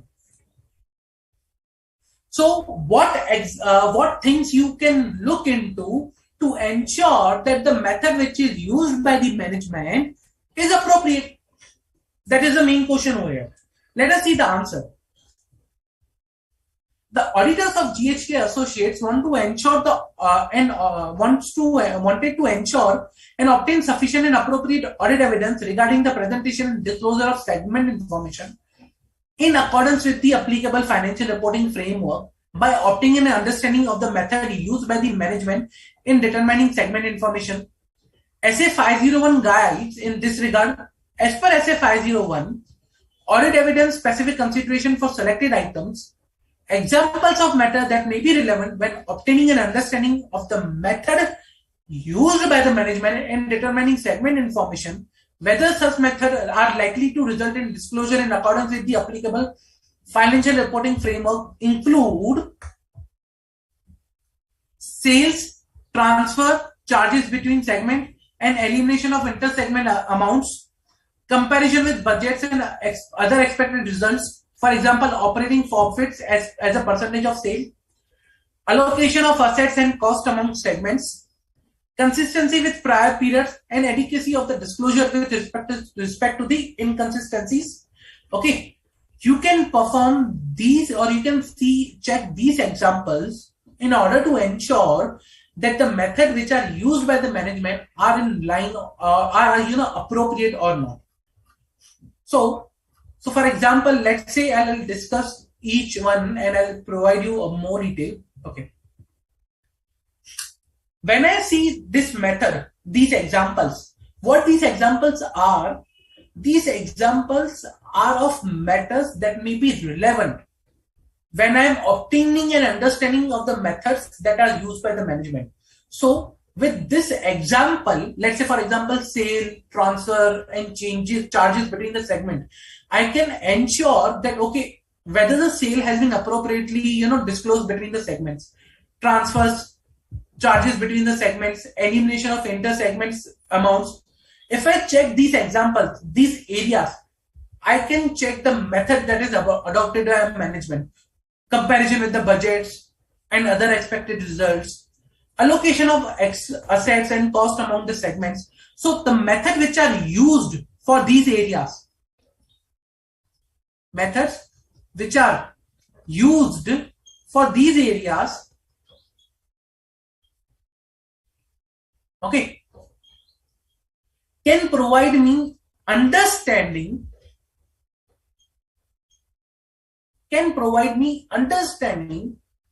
of the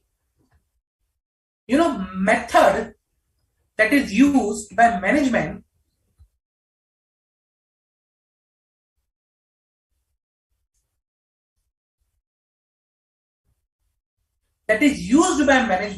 in determining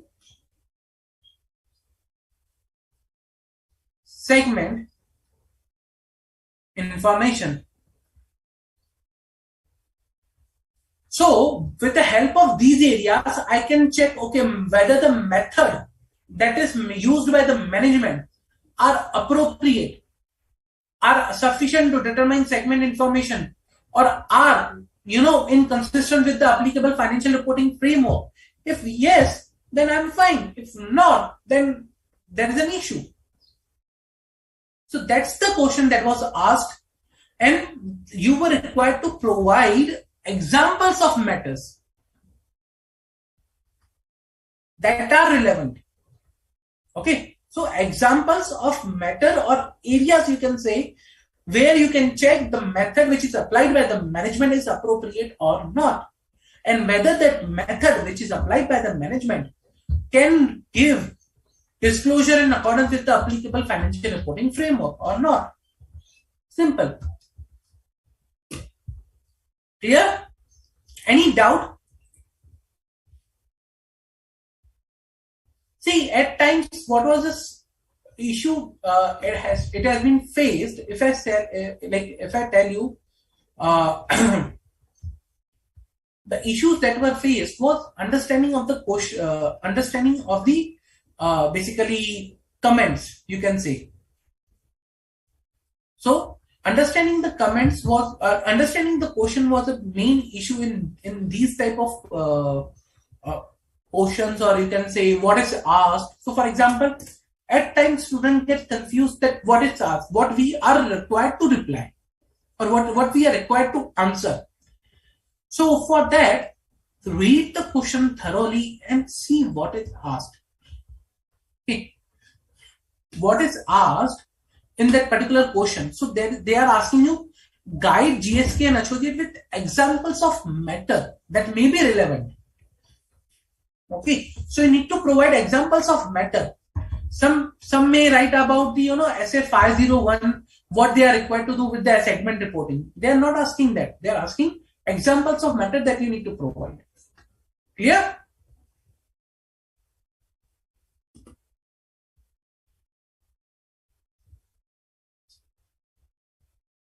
Any doubt, guys? With SA 501,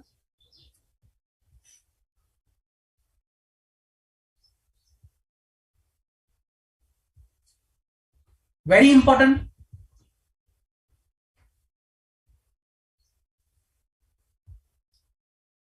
Let us see one more question that was asked in previous exam.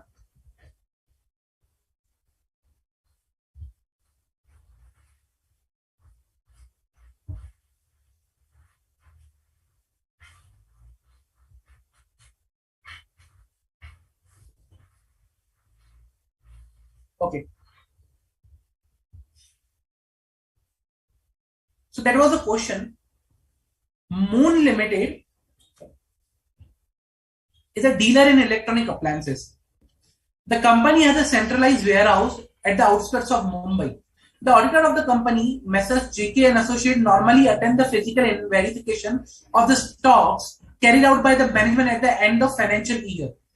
However, on account of certain disturbance in the region, the physical inventory count could not be carried out at the year end. The stock taking is decided to be done by the management at some other date subsequently after the month. In the lights of above facts, enumerate the audit procedures to be considered by Messrs. JK and Associates.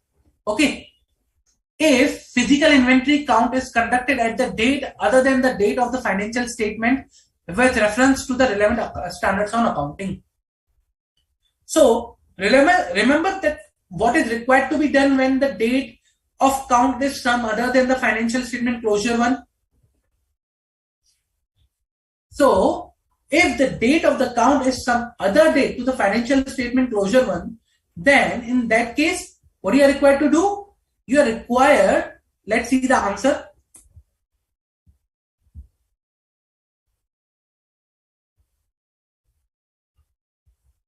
So in that case, what you are required to do is, when attendance at the physical count, unless impracticable to do so, you need to attend the physical count. Okay. Yeah. When it is not feasible, then auditor shall perform audit procedures to obtain evidence about whether the changes in the inventory between the count date and the date of the financial statement are properly recorded. Okay. Relevant matters for the consideration when designing audit procedures to obtain evidence about whether the changes in the inventory amounts between the count date or the dates and the final inventory records are properly recorded include whether the perpetual inventory records are properly adjusted, reliability of the entity's perpetual inventory records, reason for significant differences between the information obtained during the physical count and the perpetual inventory record. Okay, so you can do these areas, you can perform these procedures to ensure that if you are not able to attend physical inventory count on the date of the closing of the financial statement, then what you can do. Clear?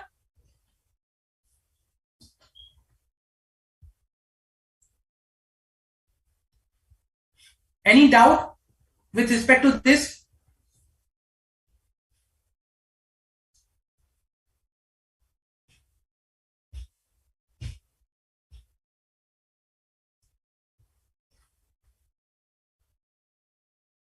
Any doubt, guys?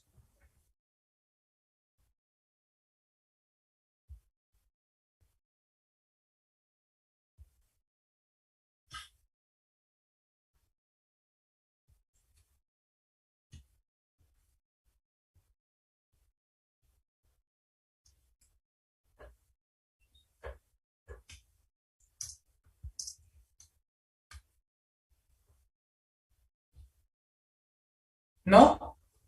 Okay. If no further doubts, then we can move ahead for the next standard.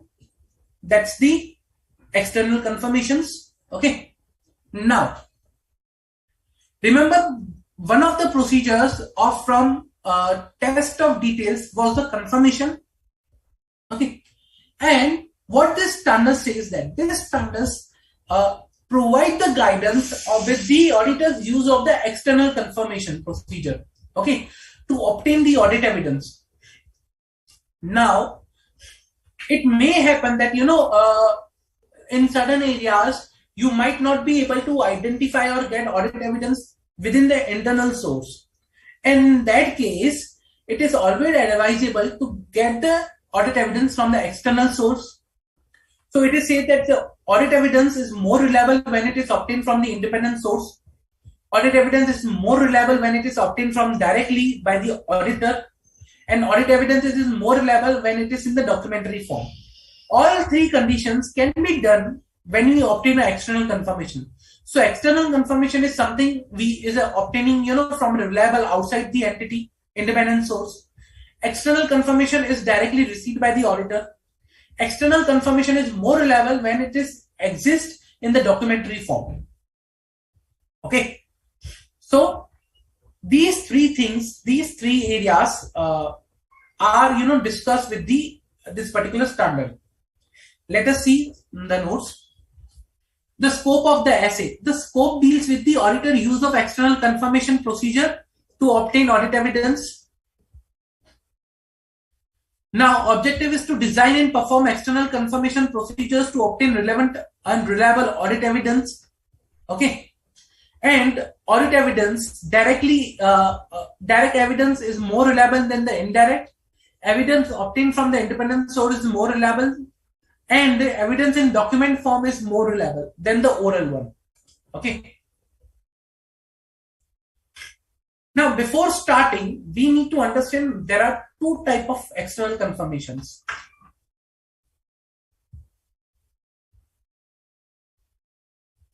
Wait a minute.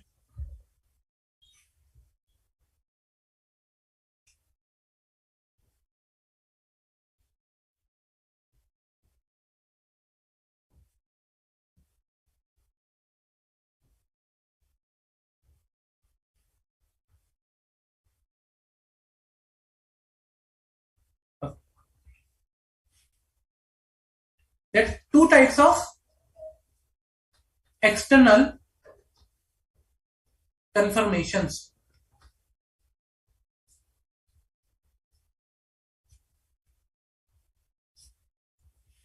And they are positive confirmation and negative confirmation request.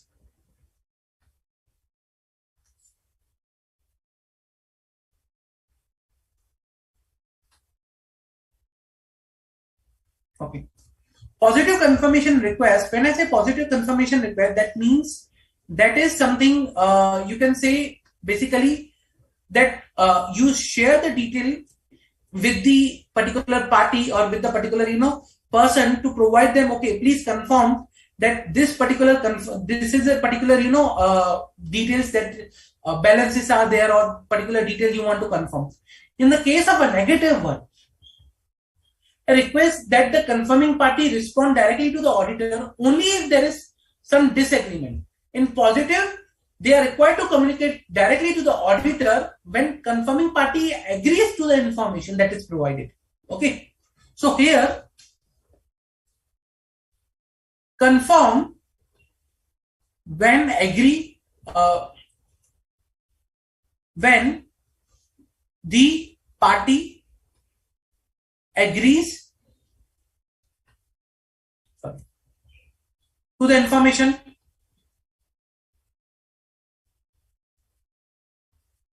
And here they are required to confirm when they do not agree. In the negative one, they are required to confirm when the party do not agree with the information. So confirm when do not agree with the information. So when you agree, you are not required to confirm in the negative confirmation. Okay, so these are the two types of confirmations.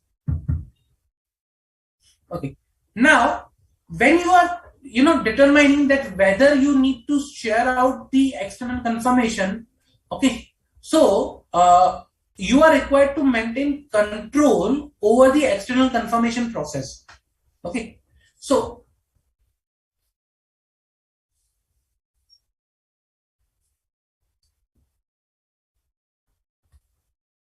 control over external confirmation process.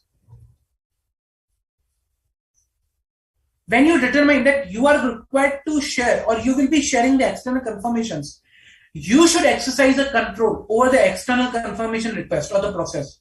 Okay. Now, when I say control, what do you mean by control is you will decide the information required to be confirmed. So you will decide as an auditor which information is required to be confirmed. Okay. You will decide the appropriate party from whom you will confirm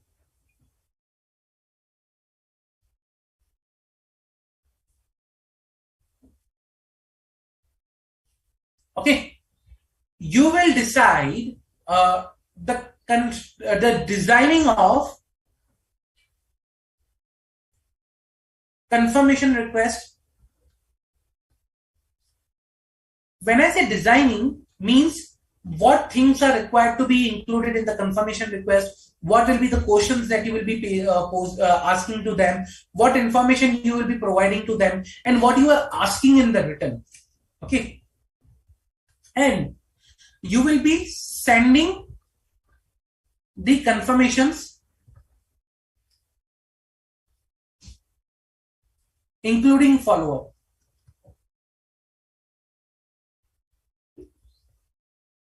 So that is your role. When you are sending the external confirmation, you should ensure a control over external confirmation process.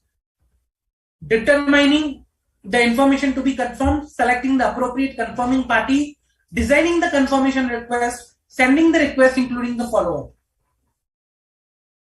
Otherwise, you cannot. So for example, if you do not exercise the control, the evidence obtained by the confirmation will not be reliable. The evidence obtained will not be reliable.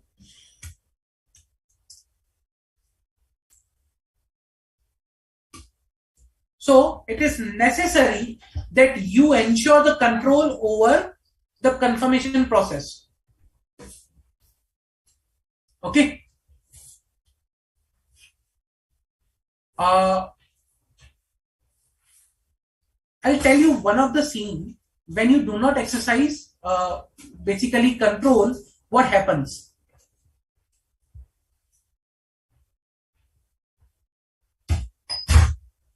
So when you do not exercise appropriate control, what happens is that, let's say for example,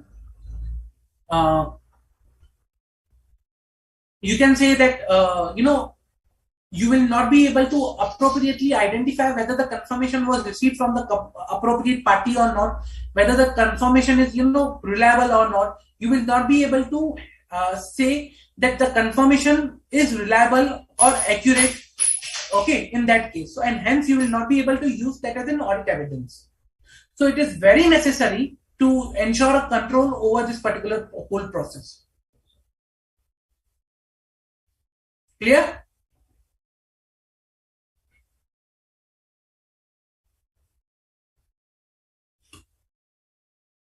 Okay.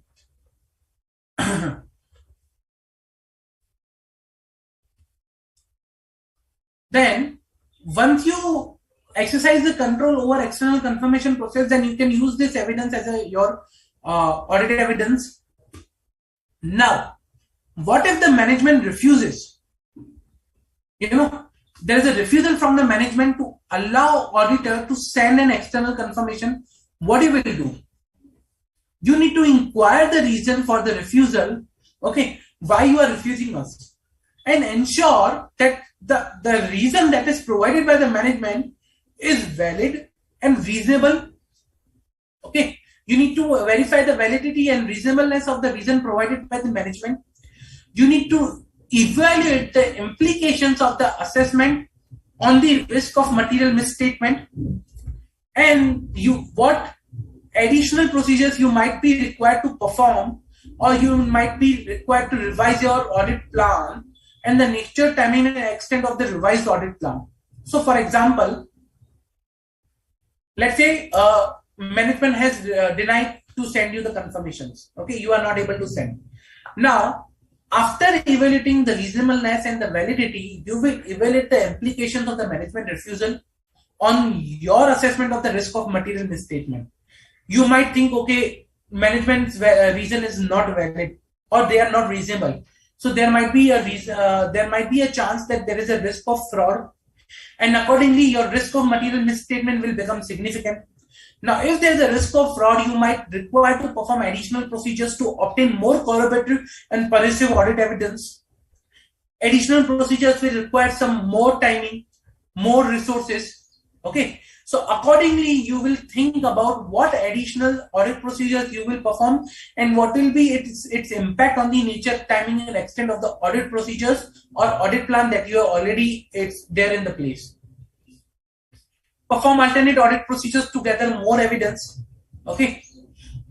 If auditor concludes that the management refusal to allow the auditor to send a confirmation request is unreasonable, it's not reasonable, okay, or auditor is not able to obtain relevant evidence or reliable evidence from the alternate audit procedure, the auditor shall communicate with those charged with governance, okay, as per the SA 260, and auditor shall also understand the implications of this, not able to get evidence on the audit opinion, and he might require to modify the audit opinion in accordance with SA 705.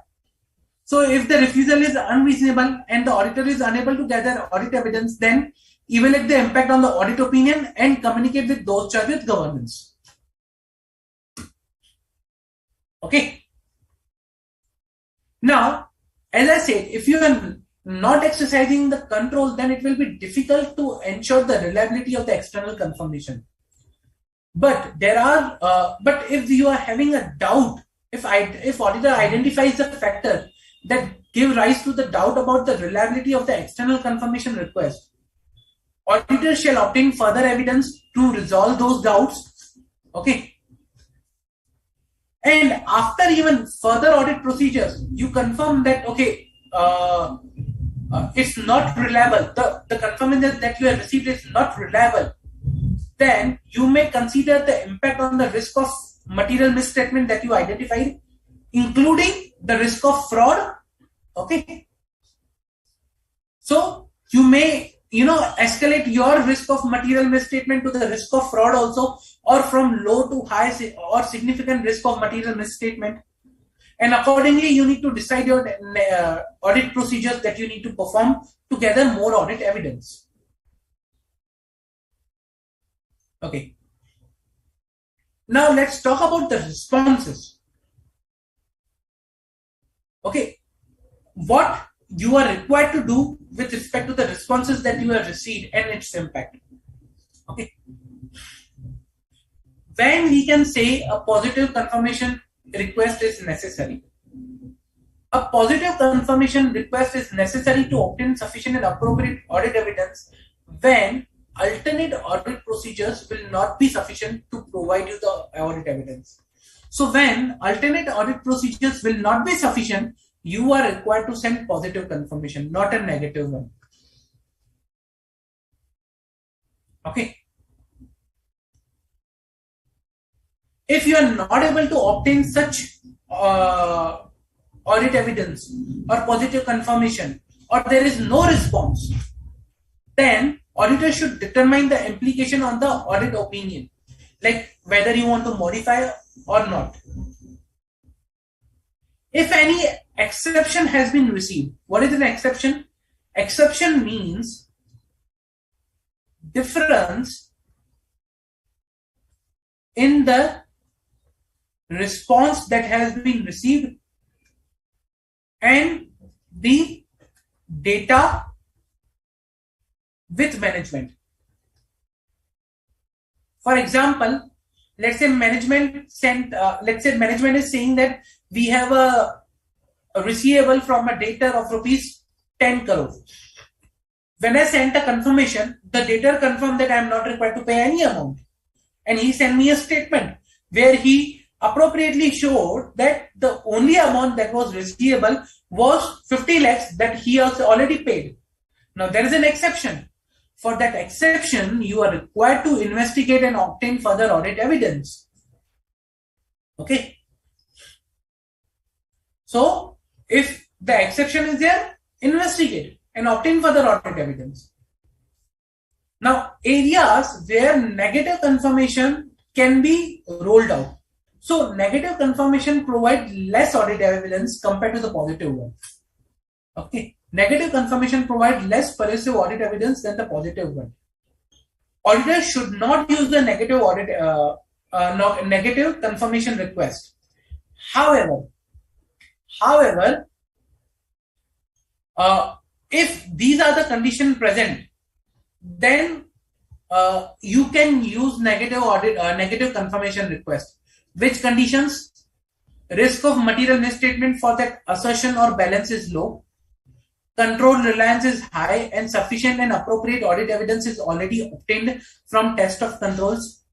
Population consists of large items, small homogeneous group of low balances, low exception rate is there, okay, and low or practical chance of ignorance or non-consideration of the confirmation request.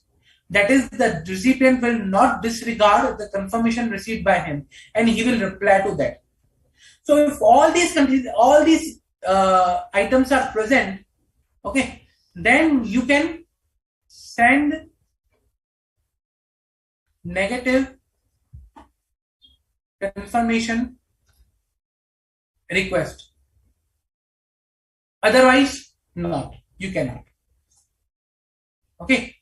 And whatever confirmations you have received, whatever like positive if you send out or negative if you share, and whatever responses you have received, you need to evaluate the response accordingly.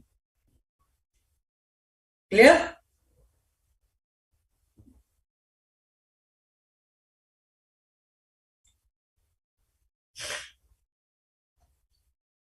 Any doubt with respect to the external confirmations? Any doubt?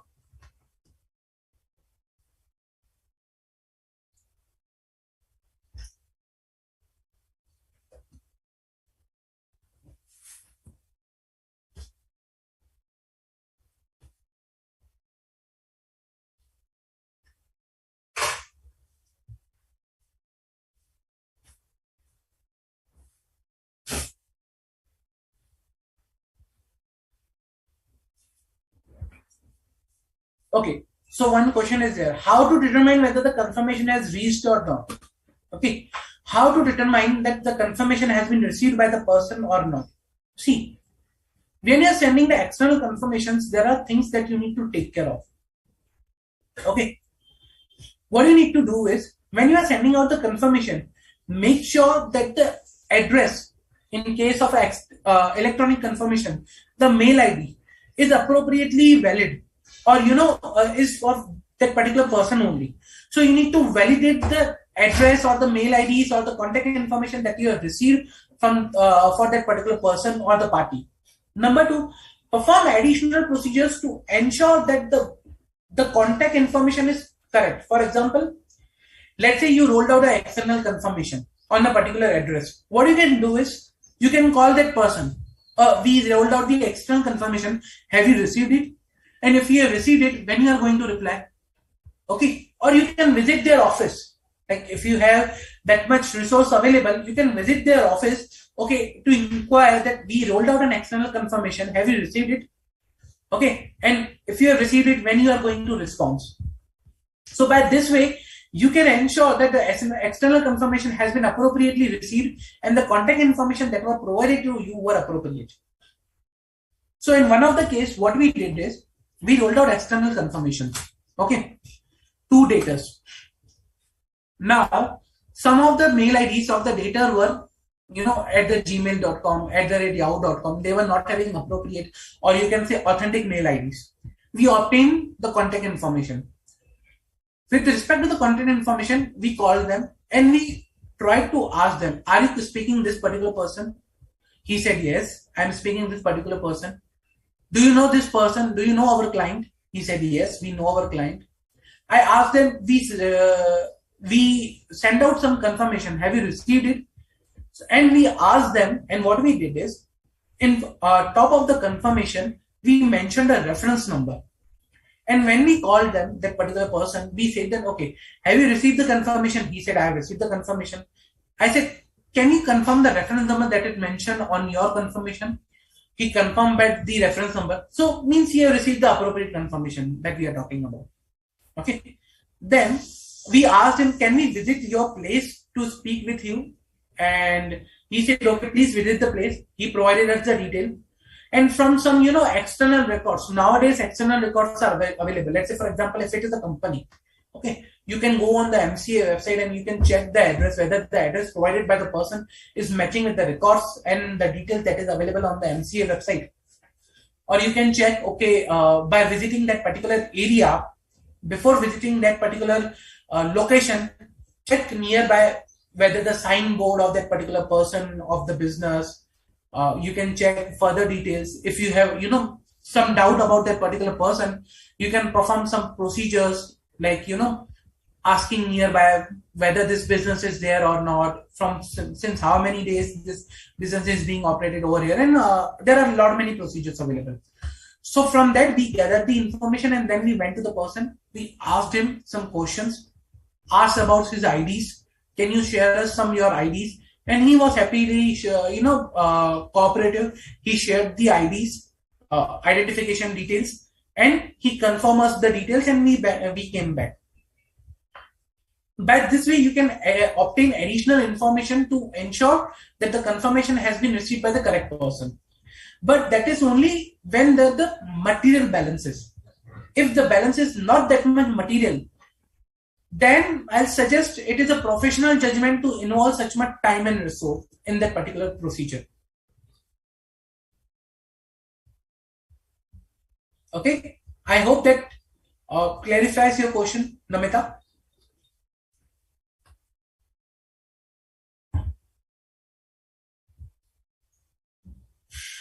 So another question, how to identify when the external party is in the collusion with the management? Like these procedures you can perform to ensure that particular thing.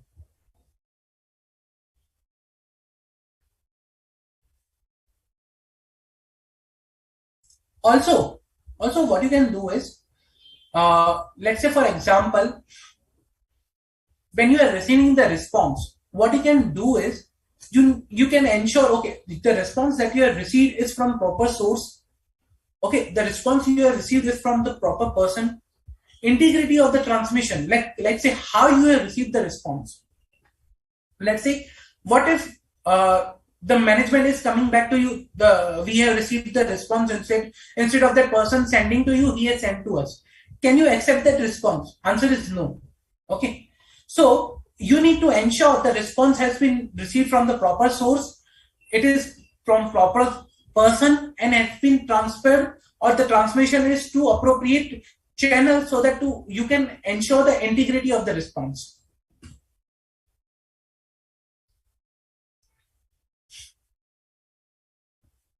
So by this way, you can ensure the reliability of the response received.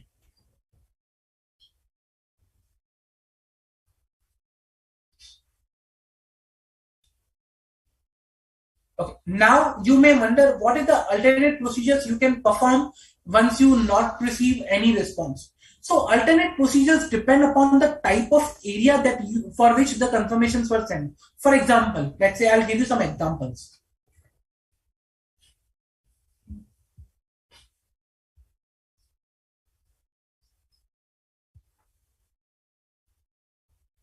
Let's say account receivable. What alternate procedures you can perform?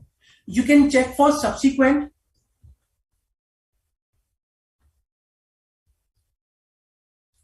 receipts of outstanding invoices. Okay, you can see plus shipping documents,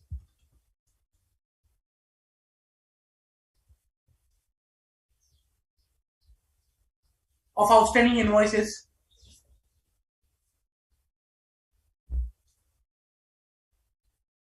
Okay, shipping documents are important, and you can see whether the goods were actually shipped or not.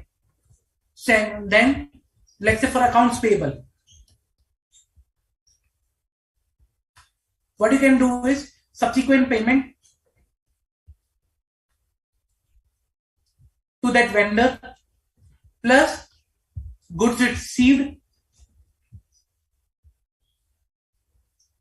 notes, plus lorry receipts,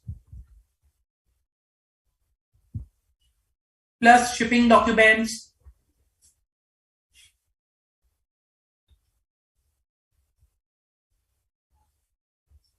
of outstanding invoices that are required to be paid. So you can do a lot of procedures. Okay, let's say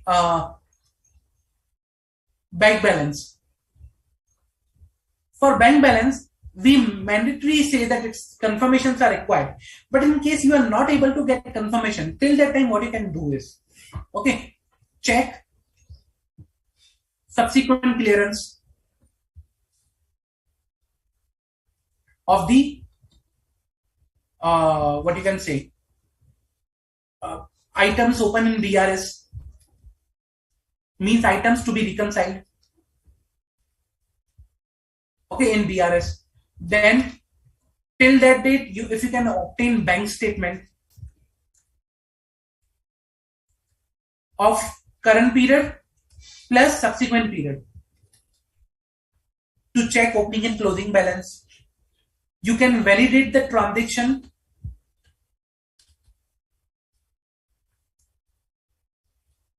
near to closing date.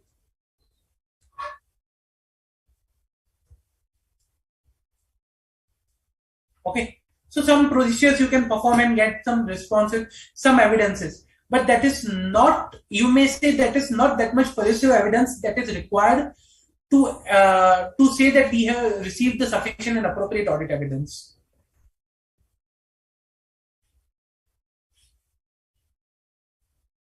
Clear? Any doubt, guys?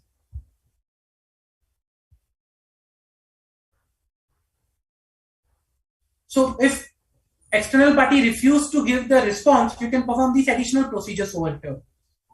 I hope I have replied your question appropriately. Any further questions, guys, with respect to this topic?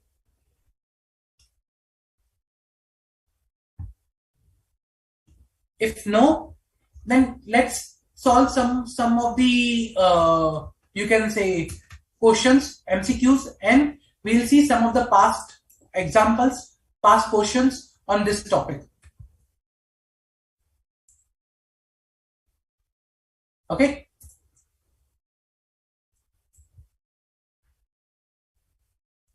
Okay. Let me shift to the questions then.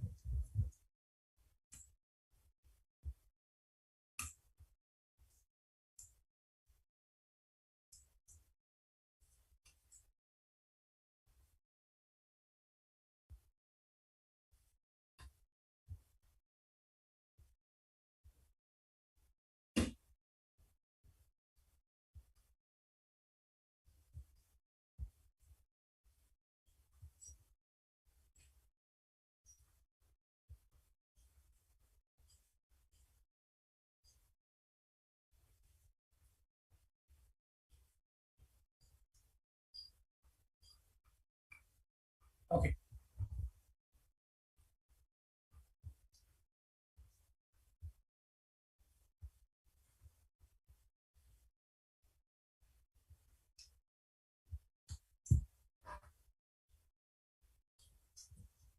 You are an audit senior of Pense Accountants and currently conducting the audit of Stalwart Company for the year end 31st March 2018. Okay.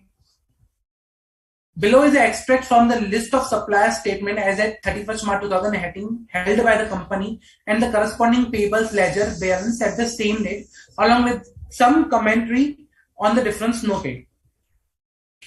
Commentary, this was the supplier statement balance 90,000, payable ledger balance 70,000. There's the difference. 185 and 115 difference.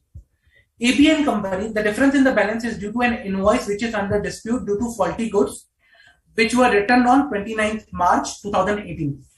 The difference in the balance of the CDN company is due to supplier statement showing an invoice of dated 27th March 2018 for 70,000, which was not recorded in the financial statement until after the year end. The payable clerks has advised the audit team that the invoice was not received until 3rd April 2018. The audit manager has asked you to review the full list of trade payables and select balances on which supplier statement reconciliations will be performed. Which of the statement is correct in response to the including or excluding from your sample? Exclude with material balances at the year end.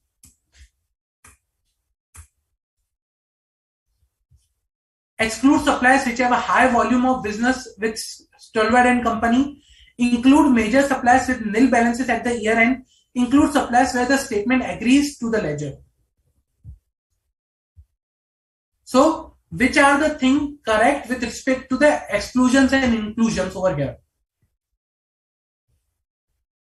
What you can think about inclusions and exclusions? Like which are the correct inclusions or exclusions from these answer? And also you need to provide uh, that in this case what you should do. Which one should you choose?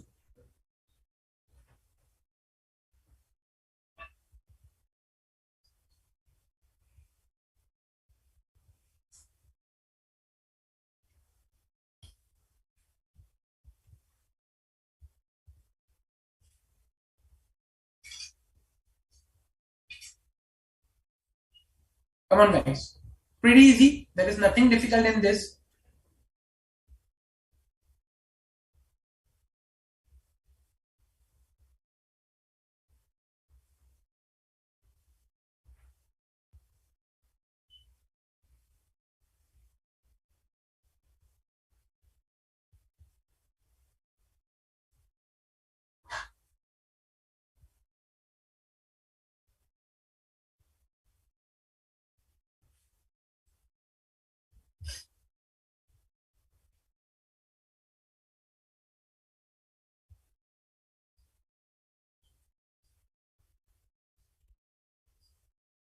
So, which one will you exclude and which one will you include?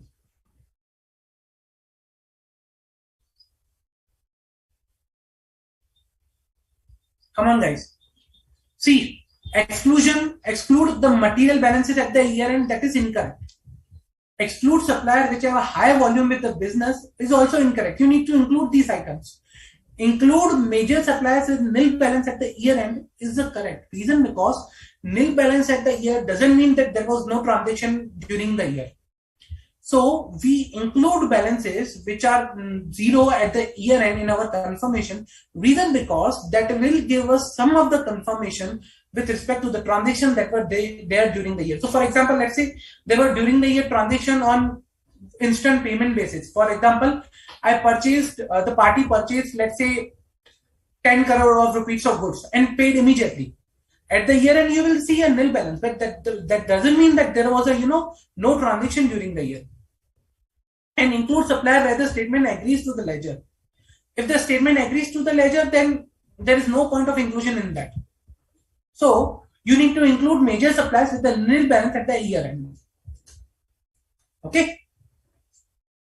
Now let us see one more. The audit team has obtained the following results from the trade receivable circulation of the Oak company for the year ended 31st March 2018.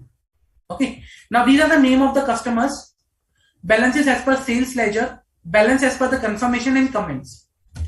M company, balance as per the sales ledger was 225, balance confirmed fine.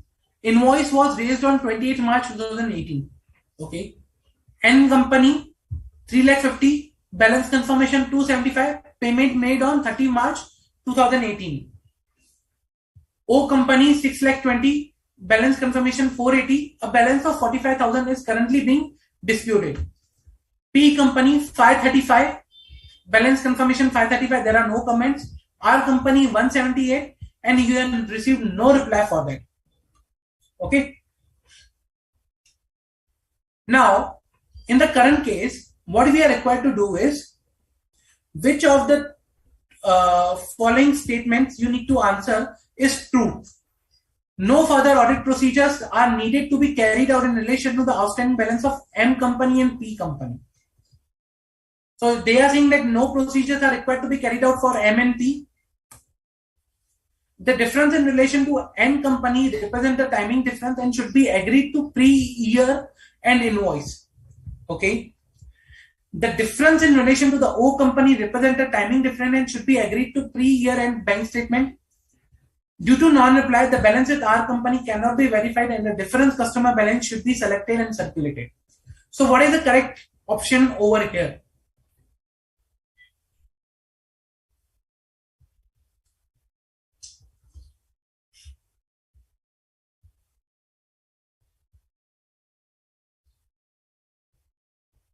Come on, guys. What is the correct option that should be selected over here?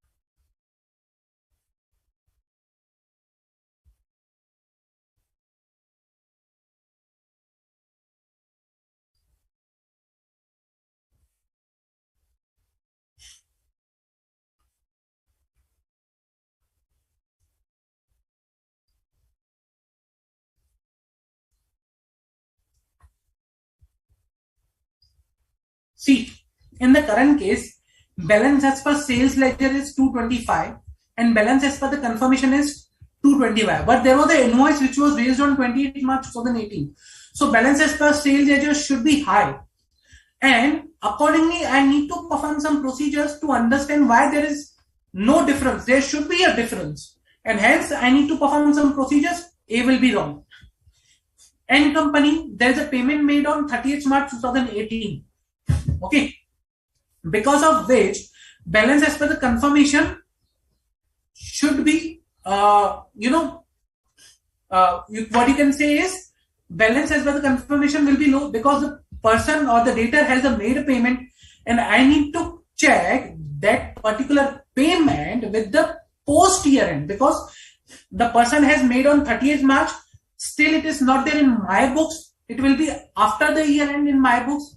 And in that case, I need to either agree with the pre-year end invoice or post-year end bank statement. Okay. So here I need to validate pre-year end invoice or post-year end payment. Okay. O Limited. In O Limited, a balance of 40,000 is currently being disputed. 45,000 balance, but there is a more difference. So I am required to investigate further for the difference. And it is nothing with related to the bank statement. So if you see the difference in O related represent a timing difference, answer is no. So that is wrong. R, there is no response received. If no response received means you need to perform additional procedure with respect to the R company. There is no point in changing the sample. Okay, or selecting another sample or another balance. Hence, D is also incorrect. So the correct one is B. That is for N company, either you need a pre-year end invoice or post-year end bank statement. Clear?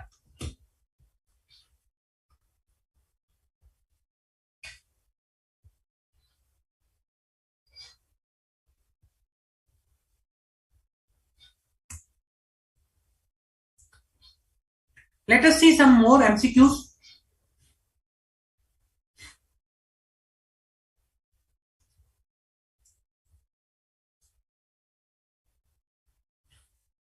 Okay.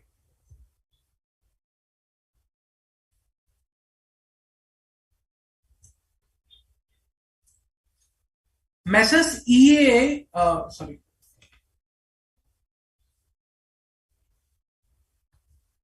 Mrs. E, audit senior of the audit team of Good Books Limited, decided to send external confirmations to gather sufficient and appropriate audit evidence regarding bank balances.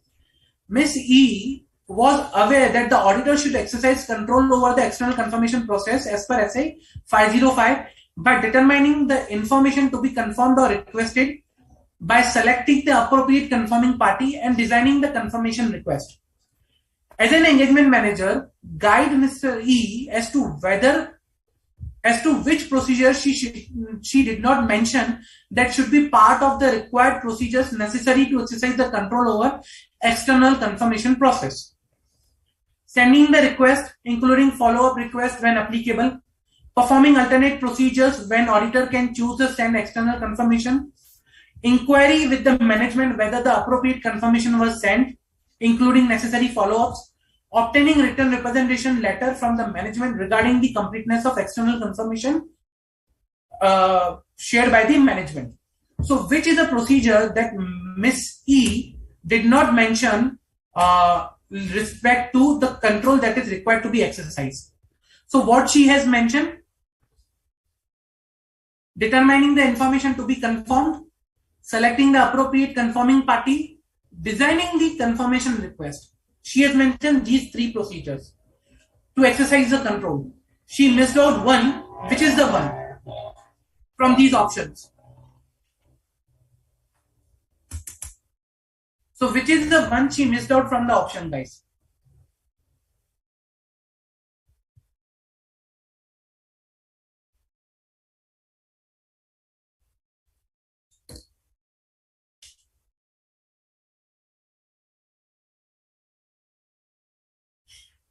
Namita, and earlier one D was due to non-reply. R cannot be verified and a different customer balance should be selected and circulated. It's not the correct one. Reason because if you receive a non-reply, you need to investigate further and perform additional procedures. You are not required to select another sample and send circulation again.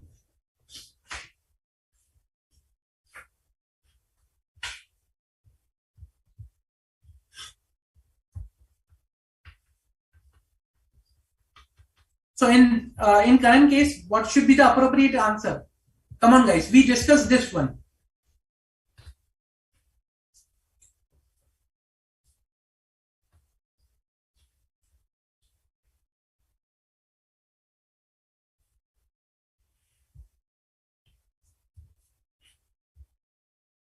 What should be the appropriate answer over here? What she missed out? Which procedure she missed out, which is necessary to exercise the control over confirmation process?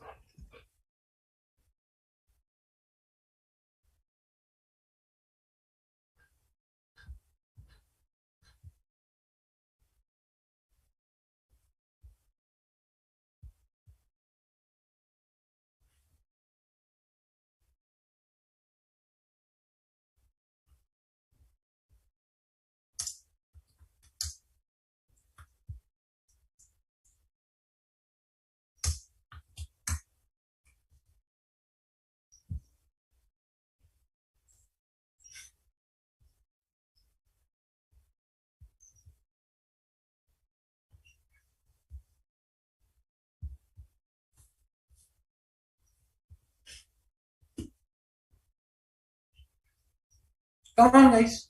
Which option is appropriate?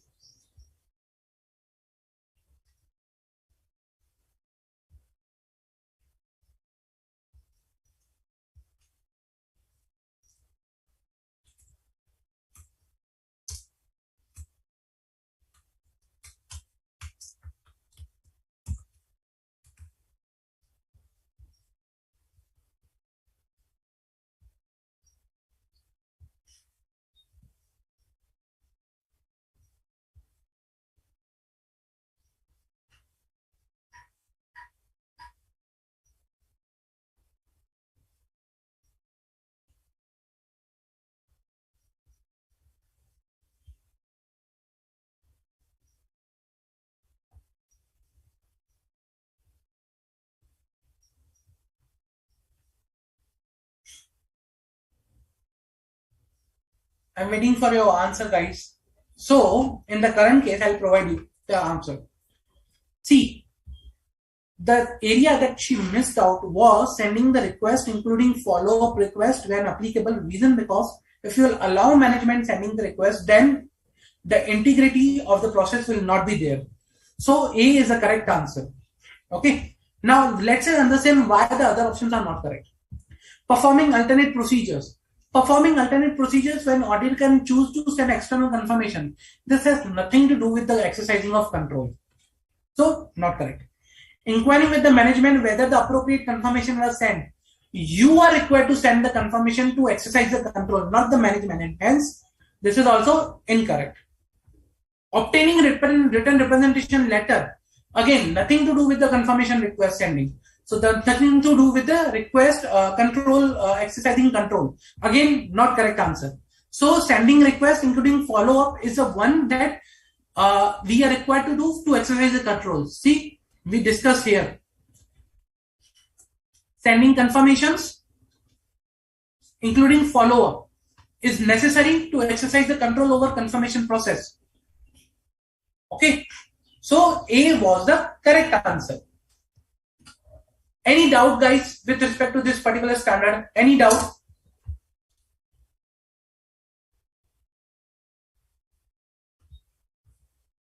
See, it is necessary to understand this particular standard in detail because this is a widely used thing. Like confirmations are the widely used audit procedure. Okay, so that's why it is necessary you understand in detail that particular thing.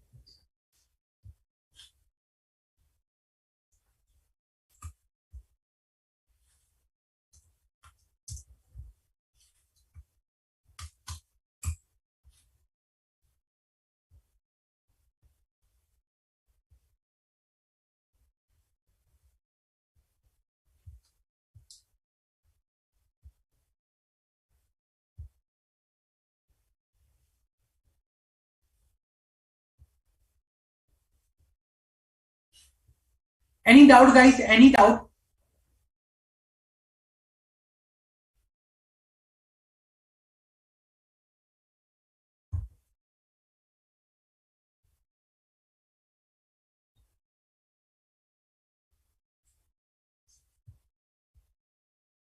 Any doubt?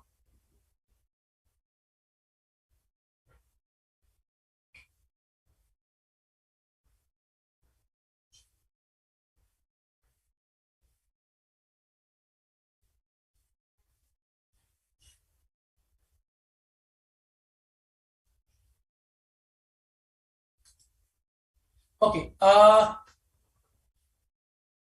Pre okay, pre-year end invoice validation means that in earlier case, what we were referring to, that when you are checking, there is a difference that the payment was done after the year end. Okay, in this case, the payment was made on 30th March 2018, which got credited after the year end in our books. So for that, check whether the invoice was raised before the year end. That's why pre-year end invoice validation will give some clarity on the current area. That is a pre-year invoice validation. Guys, I'll request you to ask as many questions as you can. That is very necessary. Also, please provide your feedback in the mobile app. That is very important for us to understand whether you are getting the concepts over here, what change you want, what additional thing you want from our side, so that we can provide you and you can understand the topic and you can, it should be fruitful for you. So please provide your feedback. After the lectures, read the topic as much as you can. If you have doubts, list it down and ask in the next lecture. Please ask doubt freely. I'll suggest freely ask the doubt. I'm here to respond it. Correct, Namita. So, if no further questions from your side, guys, I'll keep and conclude the session till here. In the next lecture, we will covering the rest of the 500 series, okay, in detail with their questions. Read those standards, okay, 510 and in the rest of the sequence, and come up with your questions, no matter how silly they are. Don't worry, and please provide your feedback. Okay, guys. So see you in the next lecture, and till then, take care.